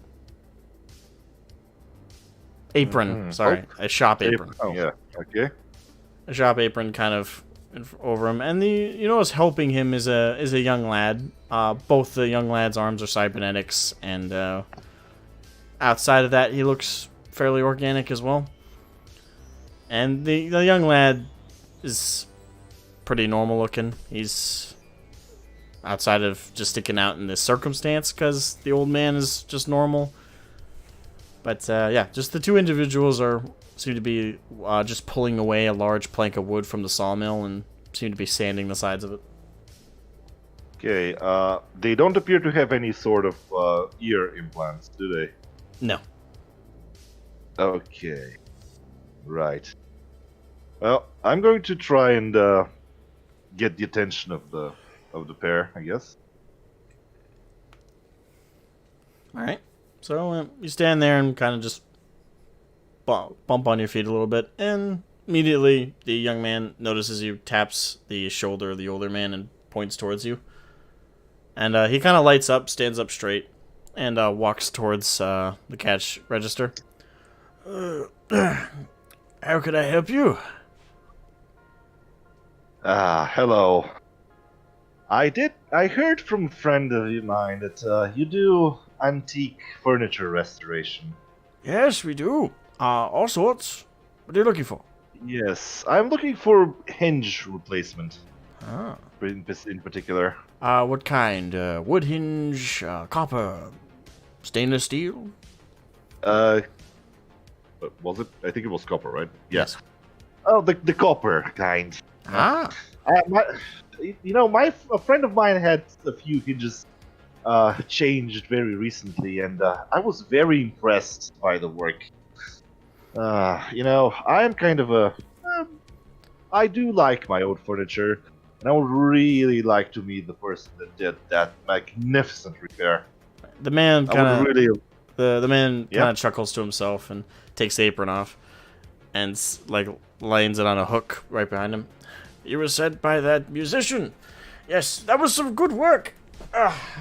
It's not often I get to replace a good one like that. That was a classic, not a recreation, but a classic.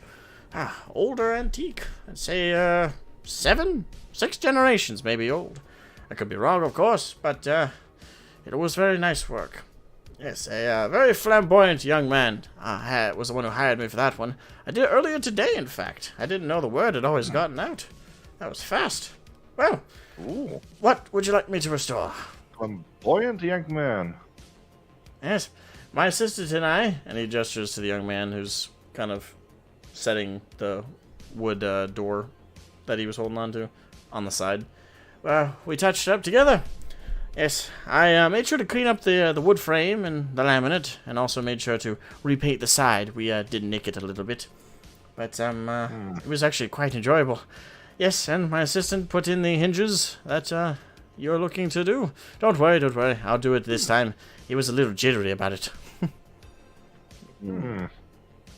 Well, that was quite an impressive work. Also, did he replace the one that there was a sort of antique chest as well? That was also quite a good work, I suppose. Chest? Was he the one that did that as well? I don't recall repairing a chest. It was just the cupboard. Oh. Henry! May I have a word with your assistant? Henry, can you come here, please? Henry takes out one ear protection. Yeah, boss? These young men are asking about a chest. And the kid's eyes go wide.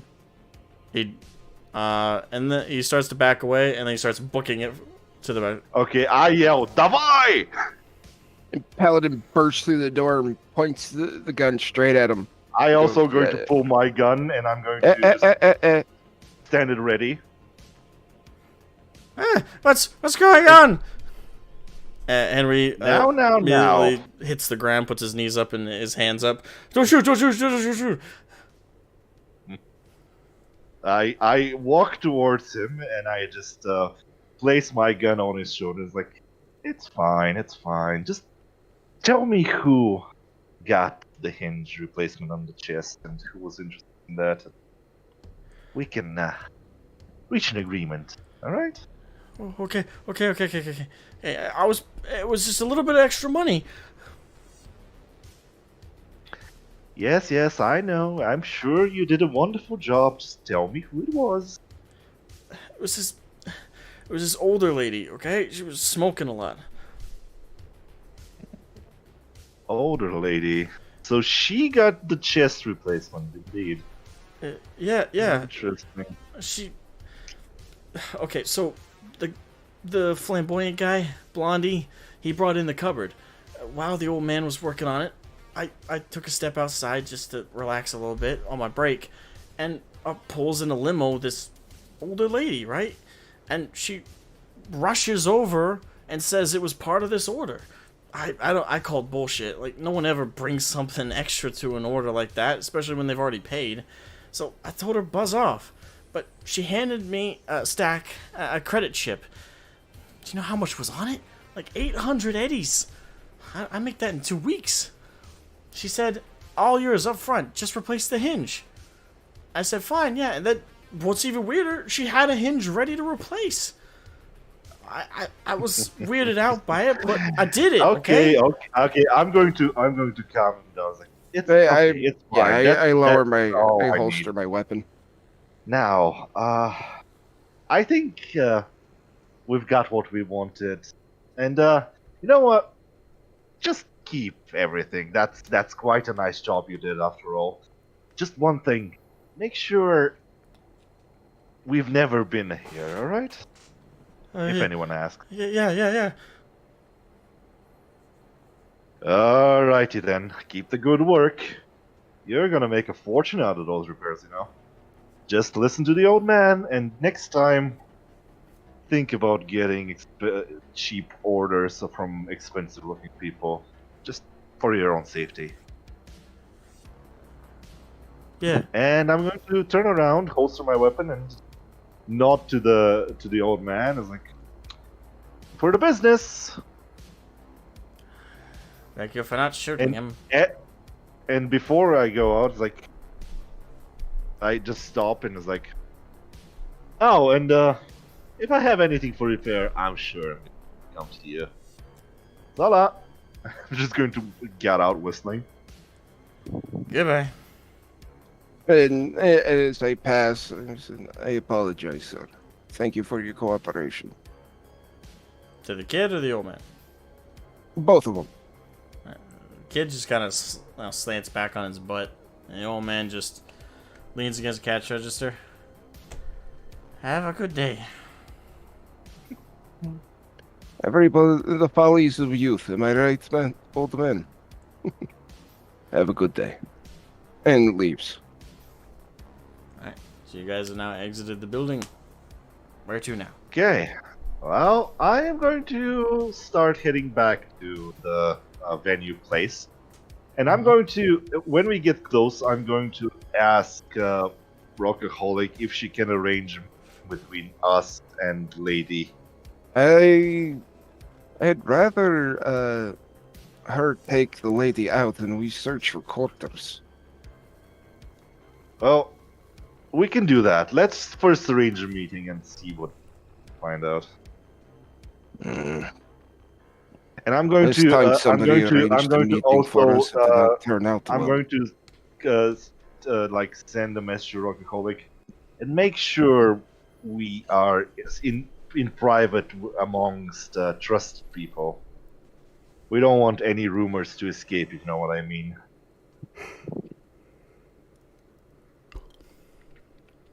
You get a thumbs up back from Ezzy. Alright, well, we head back then. I don't like having meetings arranged for me.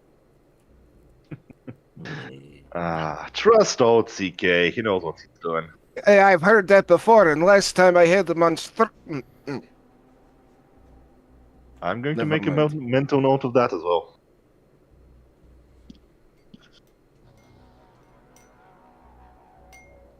Okay, Alright. so you guys head back to the venue. Another 35-minute jaunt. It's almost evening at this point. Sun's going down. So you arrive. So.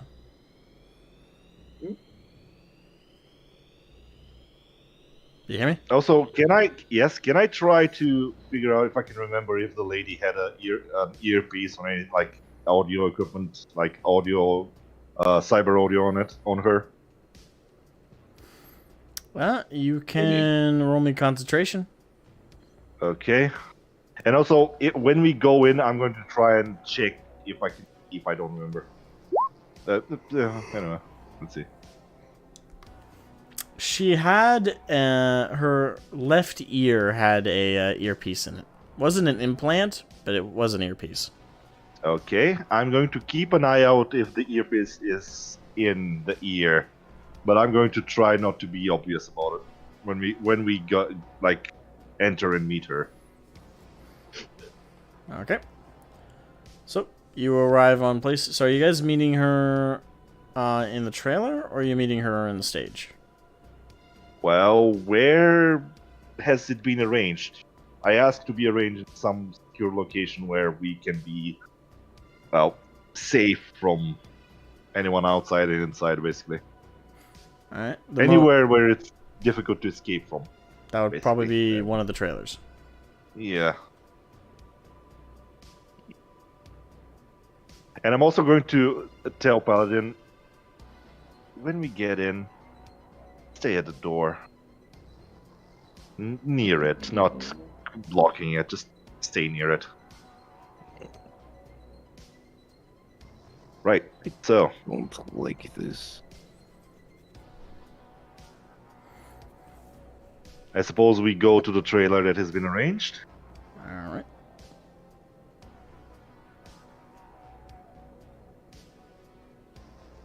All right. That would be Izzy's trailer. Uh-huh. Yep, it is. So just go ahead and knock on the door. Yep. Izzy, you hear it? Yeah, I hear it. I open up, and inside would be my crew. So everyone seeps in, and Candace is already there. Yep. Okay. So Can I see if she has the earpiece on? she does have an earpiece in. Alright. So, I'm going to go in with a big smile on. Found the walker?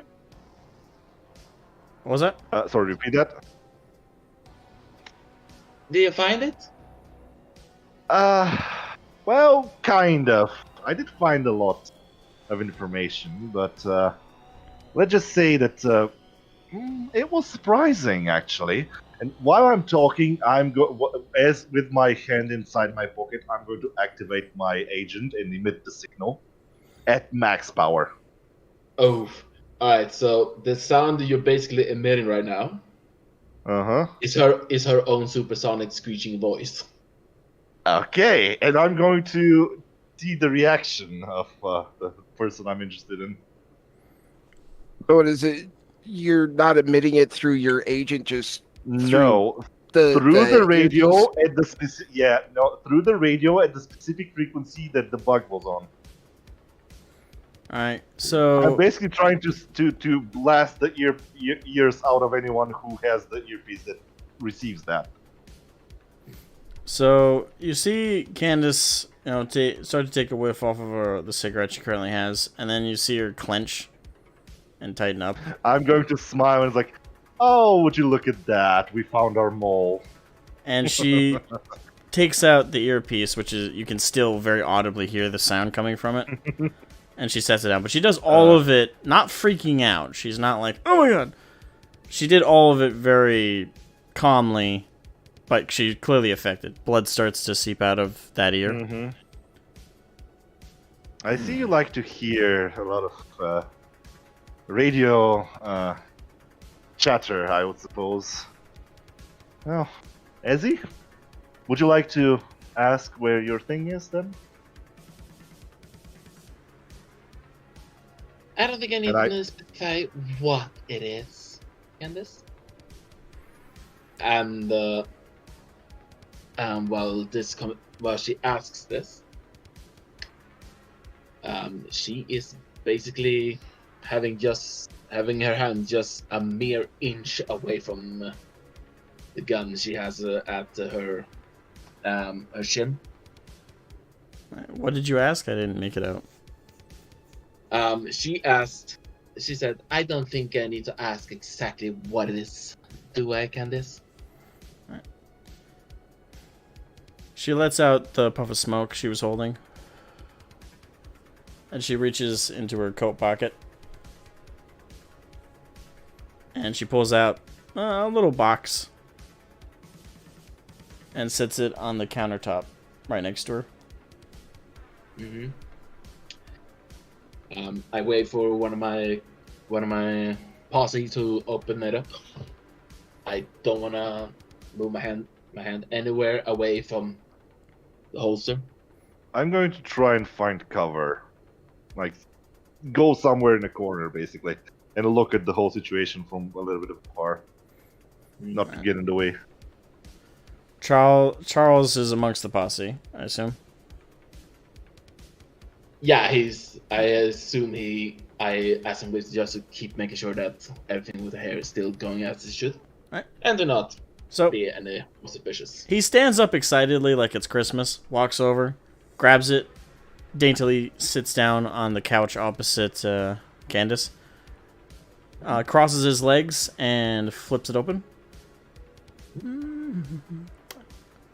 Look what I have! And he holds up an agent, and he grabs with his pinky finger and ring finger a data chip. Both items that was stolen.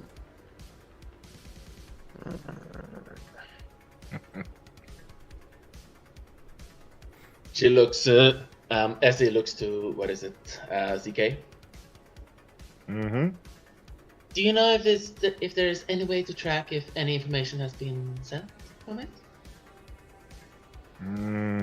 I think about it. Well, There would be what I know actually... yeah, you would know this. It's pretty common for like reporters, but because you guys have to prevent yourselves from doing this by accident. But most devices keep an internal record that they don't advertise, but they keep an internal record of transfer or any kind of removal or addition of information. Well, I think I can check if anything's been sent out. I'm going to go and check the agent.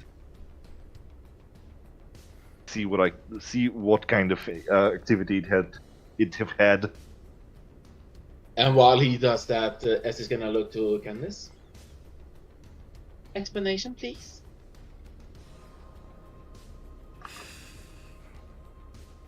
She puts out a cigarette on an ashtray. And she reaches into her coat again and pulls out a card. And just reaches out to hand it to you. She takes it with her non-occupied hand. It says Militech on it. And it's a direct contact to a Militech agent. Lieutenant Do I first see class. that? No. No. Okay. As the inspector for a good few seconds before flicking it over to Paladin, because I believe Militech is in charge of what Paladin is part of, right? Am I wrong? No, we're our own organization. Your own organization. Mm-hmm. I flick it over to Paladin either which way, while CK is occupied with inspecting the agents. I'm also, while I'm doing that, I'm going to use my voice stress analyzer to listen on the conversation and trying to hear if anyone's like lying or any change in voice is happening, especially from the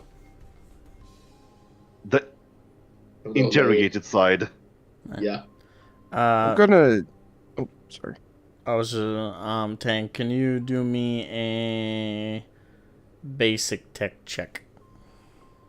Basic, yes. I hope that's not too difficult because I'm not that good at basic tech. But, I can boost it up to 14, I guess, to Alright. get the Because that Yeah, I'm gonna boost for. Alright, so no, you use that luck. So with 14 luck, you check the data on the phone. Nothing had a chance to be transferred. The phone hasn't even been accessed since the day before, and that was by Ezzy. Mm-hmm. Well, looks like the bird is still in the cage. Nothing's gone out, nothing's gone in. Esther looks to Candace. She does not look judgingly. She doesn't look agitated or any of the sort. She just looks to her and says, "So what was the offer?" The offer? Gestures to the agent. She stretches out her arm, her right arm, and pulls up her, because at this point she's wearing a different outfit. She pulls up her sleeve, and she has a blank arm, from what you can tell. And she pulls a wipe from her pocket and wipes her forearm. And there's like a fizzle effect. And on her forearm is a tattoo from a Militech serviceman. Okay. At this point, I'm probably going to come closer so I can see what's happening as well. Yeah. So, you know how in real life, United States Marine Corps, they have a tattoo for all their servicemen? Mm-hmm. Yeah. Militech do the same thing for their officers.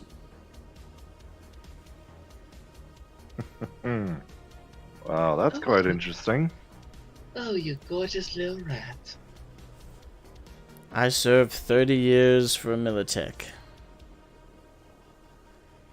I was Master Chief before I left. I've only been doing this kind of work for the last 10 years, so there was no offer. They simply called in a favor. It's just business, huh? That is quite interesting. Because why exactly would Militech be interested in this? I thought Arasaka would be the ones around for some reason. They are. Militech are interested because they've received word. But before I say anything else, do you really want them to hear, darling? After all, your best buddy is the reason all this is happening.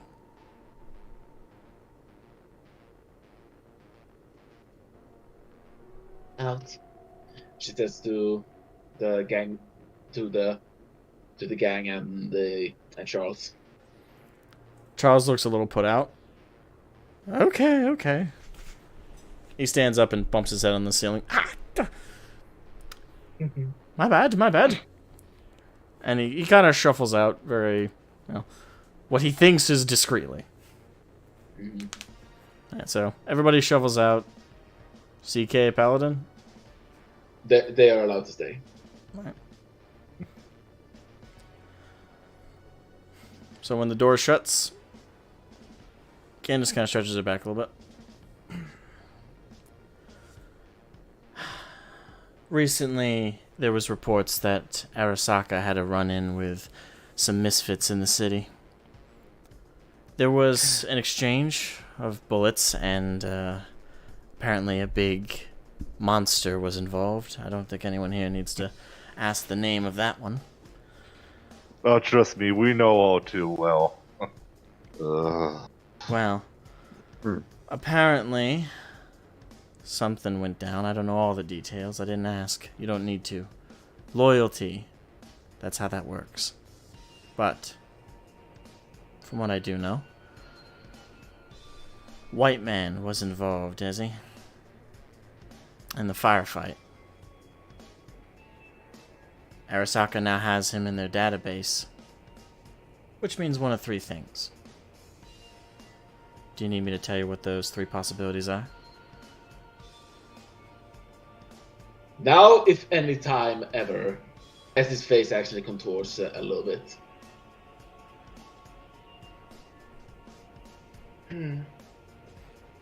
She looks. There's no passive insight in this game exactly. If anyone is interested in finding out exactly what she's feeling right now, feel free to roll. But yeah. I am going to use. I'm using human perception to try and read the room. So Hmm. even though I probably know what the thing is, but I'm just going to use it. I would. Perception is environmental. Oh, sorry. Perception is environmental, so it's only like picking up details from like there. But for actually learning what she's talking about, you can either roll concentration to see if you can think of, you know, reputationally what's the three things she's talking about. But perception won't give you that answer. It'll just tell you. I want human perception to see what the reaction, Ezzy's reaction is. Okay. Like I want to try to read his reaction first. All right. Go ahead. All right. I'm not that interested, I guess. Indeed. You cannot Also, tell. You can see it's obvious tension, but you can't read anything into it. I think I can determine why exactly she's reacting like that, but I'm not interested enough to pry about it. So I'm also going to look at and say, why would Arasek have interested in a dead man? I wonder. I'm just going to throw it out in the ether. See, I'm going to look at the other one and going to use human perception to see if she twitches or changes her expression. Mm-hmm. Hang on. There we go. Okay. You're checking Candace now? Yes, I'm checking Candace. No reaction. She just looks towards you, annoyed. Towards CK annoyed. Did I mention I really like the old woman? Essie's face is slightly contorted. In exactly what emotion? Hell if you know. But she really gives her the dead eye.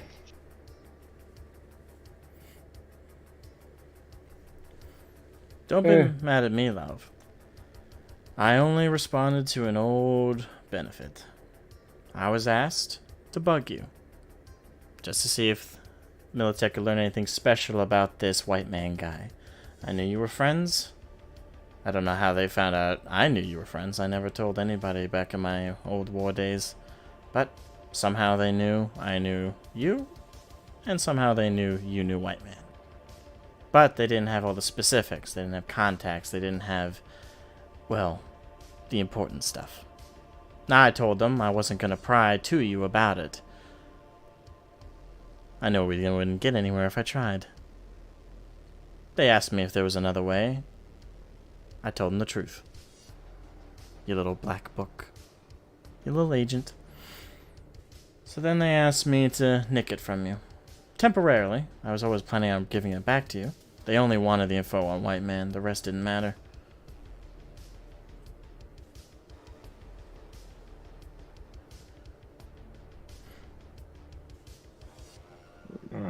Tell me, what do you suspect would have come to my dear old friend if Militech had gotten this information?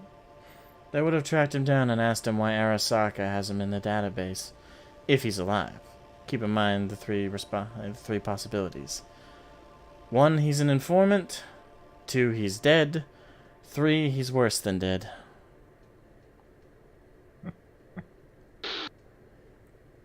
Right, and why would Militech be interested in what Arasaka knows about that individual?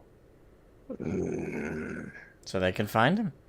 It's not exactly the right question to ask. And what would Militech gain of knowing precisely? I don't know. I don't work with the bigwigs. I wasn't taught to question orders. I was, well, you know. I'm going to. And she gestures to you, Paladin. Ours is not the reason why. It's just to do or die. Hoorah. I'm going to look at Ezzy and like, can I have a word with you for a second? As he holds up a finger to say, "Give me a second." I'm going to pull her away so we are not heard. I'm And- gonna walk over to a lady on the ground and talk to her for a bit. So I'll let them do their conversation, then do my conversation. Good, you'll Yeah. cover us. As it follows CK. Now, What? that whole thing.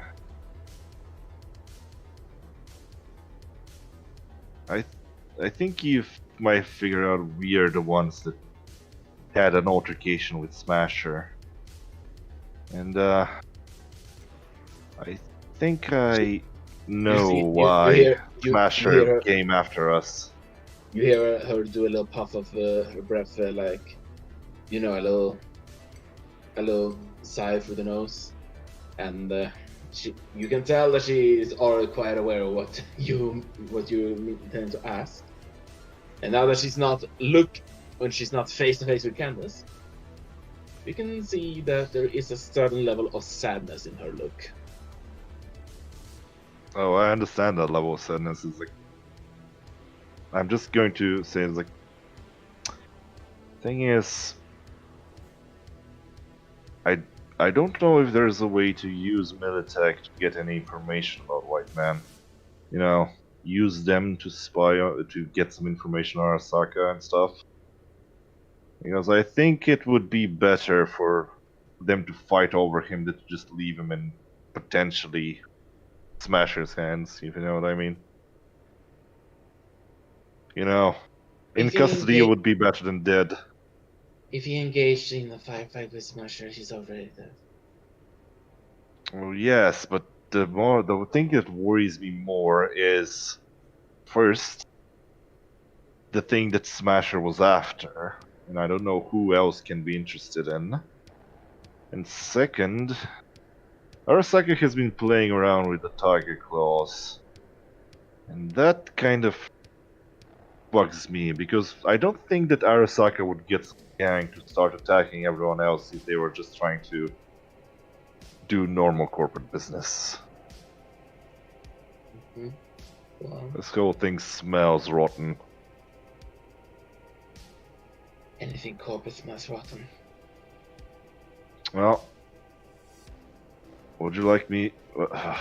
I don't know. Should I give any information? Should I leak something to Militech to see if what we can get out of it, or should we just keep our mouth shut? Up to you.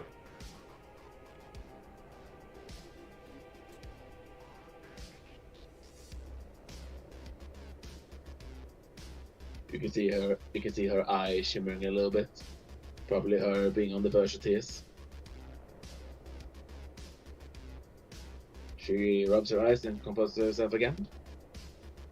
Luckily, her eyes are bright pink from implants, so it's not like they can be seen as, red. And she nods for both of you to return to Candace and Paladin.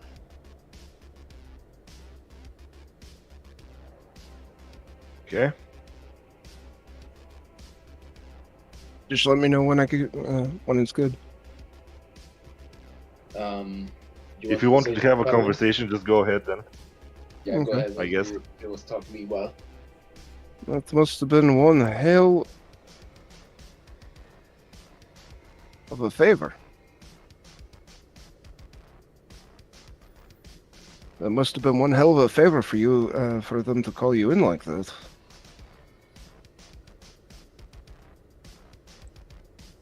As It we go. was. Oh, sorry. Just like you didn't pry, I won't pry into you. But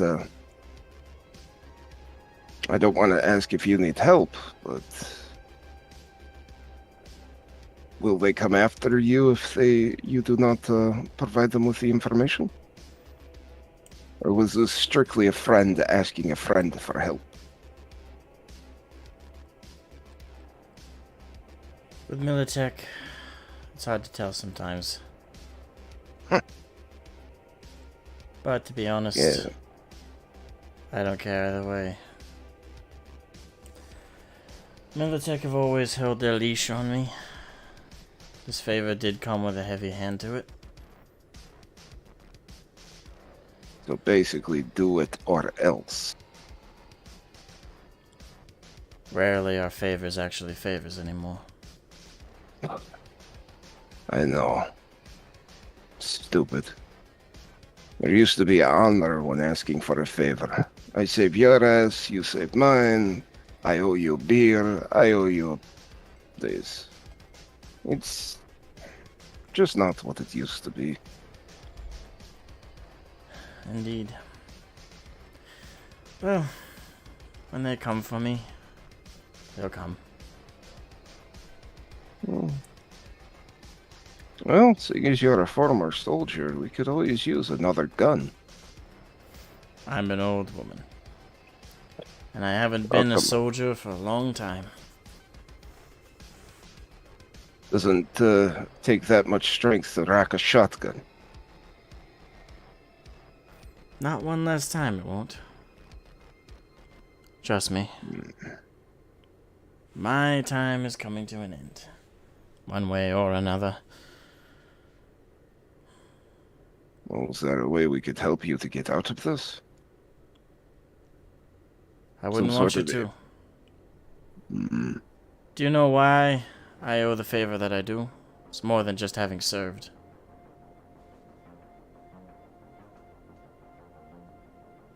Like I said, I wasn't going to pry.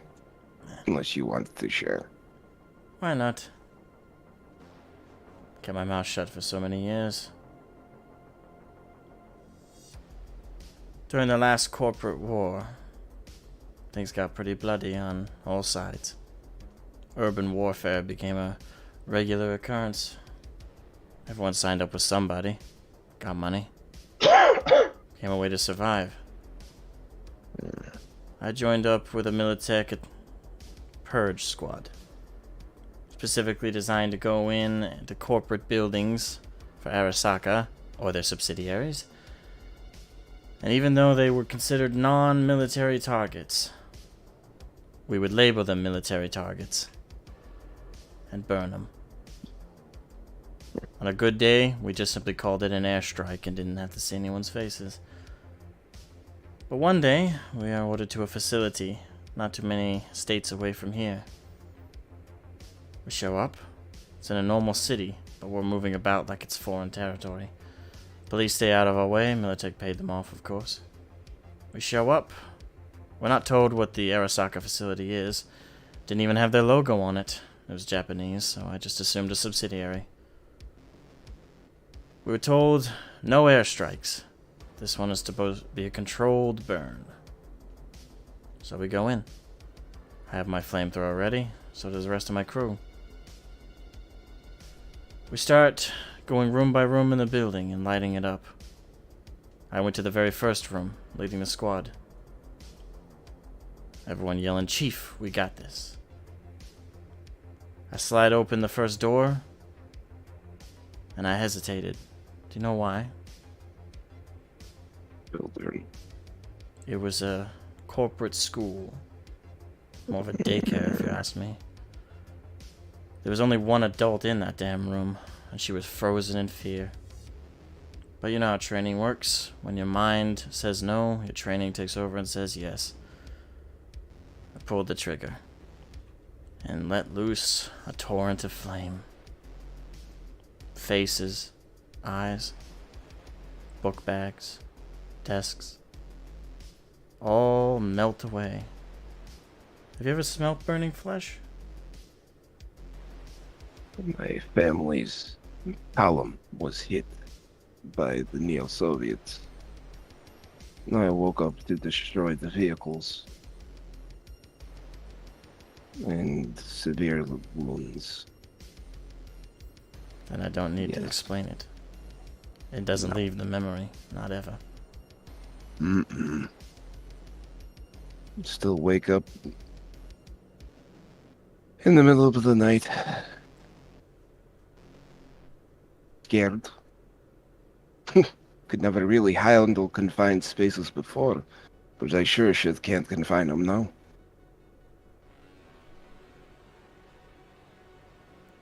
That's what it's like. We burnt every room personally. Till the whole building caught fire. We didn't even make it to the top floor. Why? The whole Was building this- was starting to come down. No. Why? A school. Was this a tit for tat attack? Like what Arasaka did earlier in the war to the Militech school? Was this just a revenge? Probably. Order came from on high.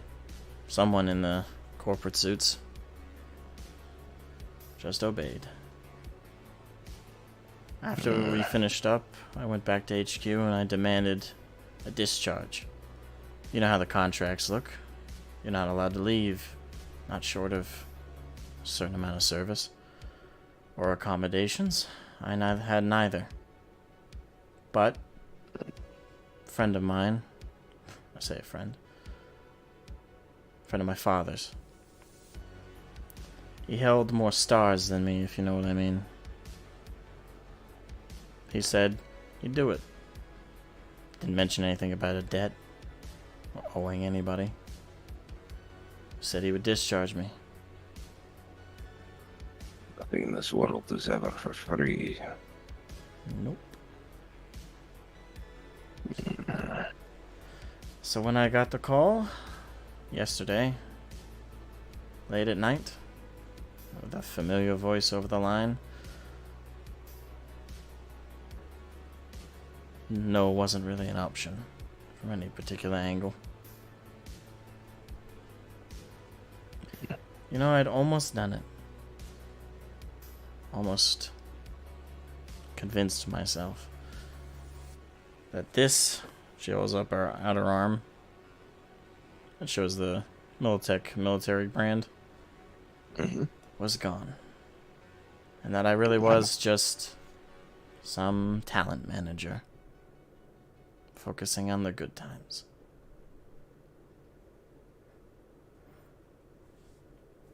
Well, You know, that can never be the same. no. Once you're in, you're in. You're never quite out. Not even at my age. I'll find a use for you one way or the other. When you're not useless, you become cannon fodder. Well, they're loading the cannons now. She stands up in full height, stretches. Pulls out of her Are they pocket a cigarette box. There's one cigarette left. Pops her finger open, lights it. Ezzy. Yeah, I assume CKMS is back now. Mm-hmm.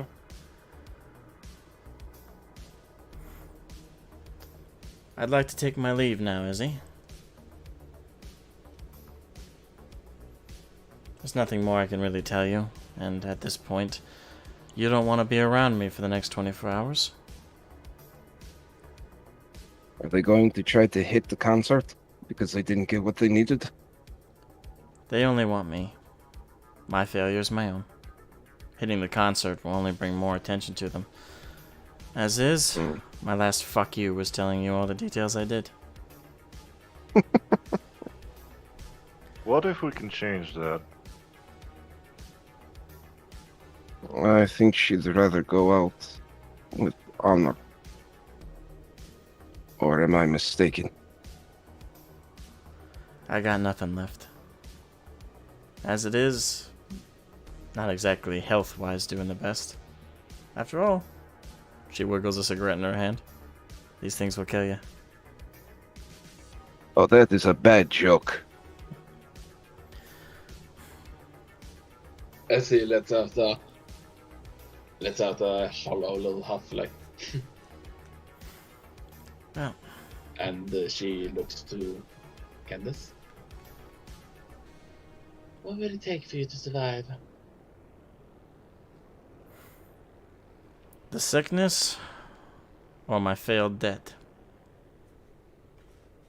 What if we can arrange your debt with broadcast and everything?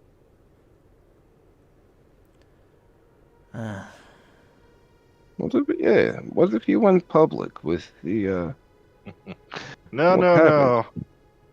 I think if she wants to keep her dignity and life, we might be able to arrange some theatrics for Militech. You know, have them believe you have been taken care of.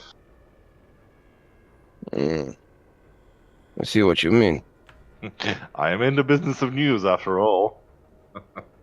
You're in the business of cheating people out of money, and don't you forget it.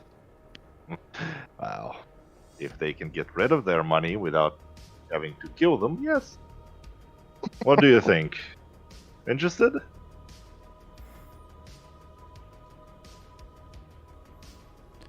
As he looks between the both of you, looking somewhat disappointed. Come on. We get to screw over Militech. Give him a giant middle finger. And save a friend. It will be fun. Huh? It would have been. But no. I don't want to die as some nobody. Certainly with a different name, different place, hiding about. And like I Who said, said anything about hiding? Well, up to you then. Sorry about the year, by the way. I had to make sure I found the proper person, you know?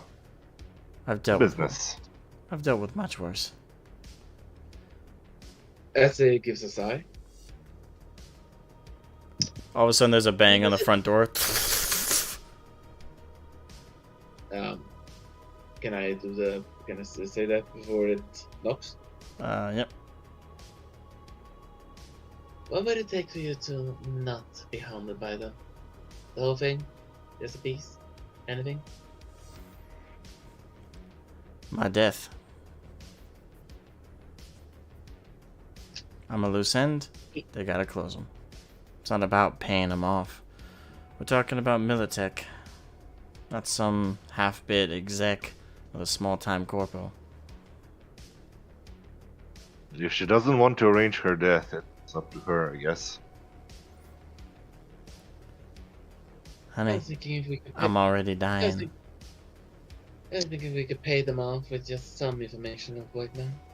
But if that's not sufficient, She looks into the eyes of Candace. we are enemies now. But She gives a little bow. you did good work for me, and I appreciate that. She wears down.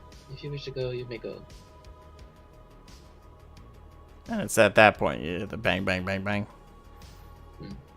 Mm-hmm. I don't think they're going to be waiting much longer.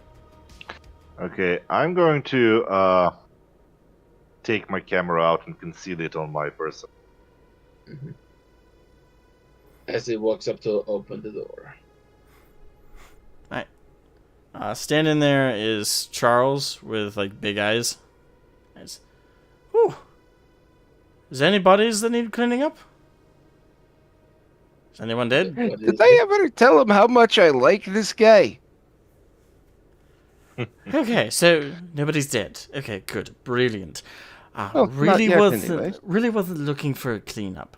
So I just want to let you all know that and I know this is probably a very awkward time, Nancy, but we do need the venue manager is asking to talk to the talent manager, Candace, and yes, I know the whole betrayal thing, but I don't really do the manager thing. So what are we gonna do? She looks to Candace. One last favor before we go. Party ways. I'll talk with him. God knows. I'd rather die with a bullet in my head this morning, but... sorry, this evening. But I suppose an equal torture is talking to that man. Okay, before she leaves, I would like to ask her something in private. Okay. Like private Where from to, everybody or private from... from as many people as possible. I'm just going to like try and talk to her somewhere further away, I guess. All right. I'm going to be like, you know. Is anybody else seeing going to that try and you want- listen in, or? Oh yeah. As it Nope. does not. So we'll go in the other room then, Tank. All right. All right. Okay. Well, I'm gonna look at her and say, well, seeing that you want to go and pass away with your honor, I guess. Would you like to perhaps expose anything that happened? You know, as a last fuck you to Militech and what they made you do back then. I guess we could say it's just, I don't know, call it a redemption, if you will. I might be able to arrange the story to get out without mentioning any names inside, per se, just to try and help you, I guess. She kind Get easy into the other life. of, rubs her neck a little bit. What do you want to know? Would you consider a very short interview? Call it a call from the afterlife. Let's just say that when you pass away, we can release that as certain. Well, we're going to cover your face and your identity, of course. But we can say a former agent of Militech that got forced to do some horrible stuff, you know. Get them some bad name on them, you know. Kind of tarnish their influence, if you know what I mean. I can arrange that. If, of course, you would like that. If you make it quick. But I'll go talk to Carlos first, the venue manager. Then Alright. you'll have your interview. Whenever you're ready, just, you know where to find me. And I'm going to also... Actually, I'm not going to give her agent, I'm just going to say, she can just find me around here. Right.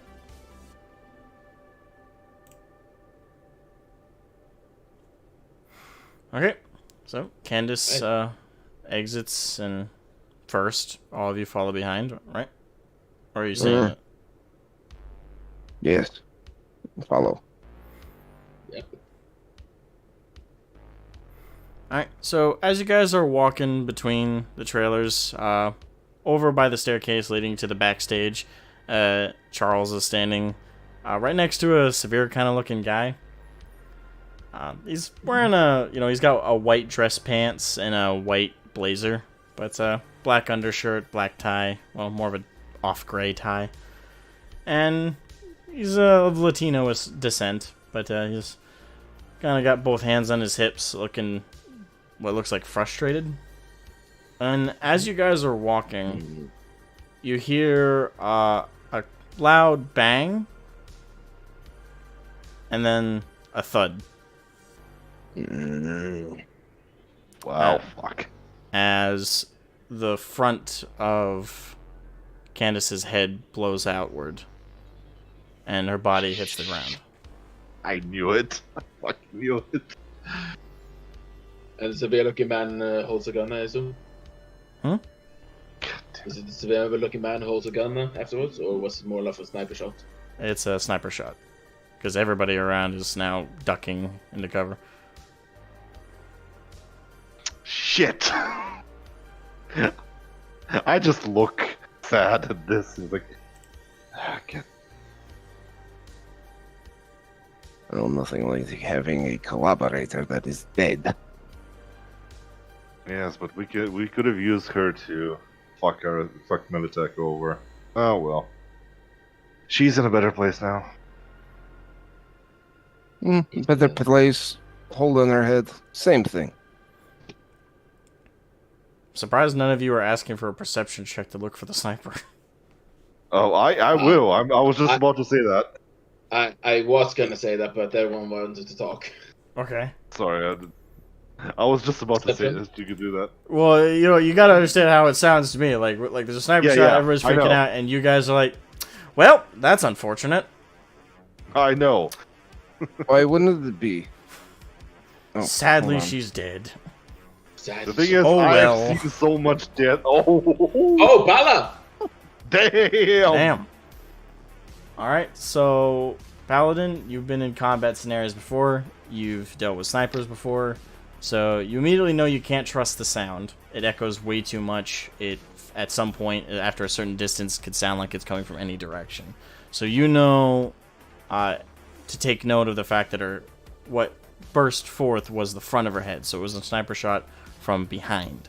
So you look around, and again, right above the whole venue is a large bridge that kind of circles over, and it's really high above your guys' head, like a good 40-50 feet up. But you whip your head around, and really, really far, like we're talking hundreds of yards, there's a little black dot on the hanging off, kind of propelling down from a rope off of the side of said bridge, really far out.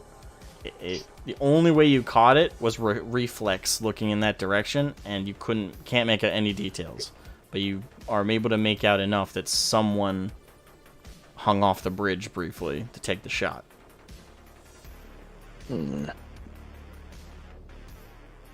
On the bridge over there, I'm gonna take a smoke grenade and plop it down in front of us.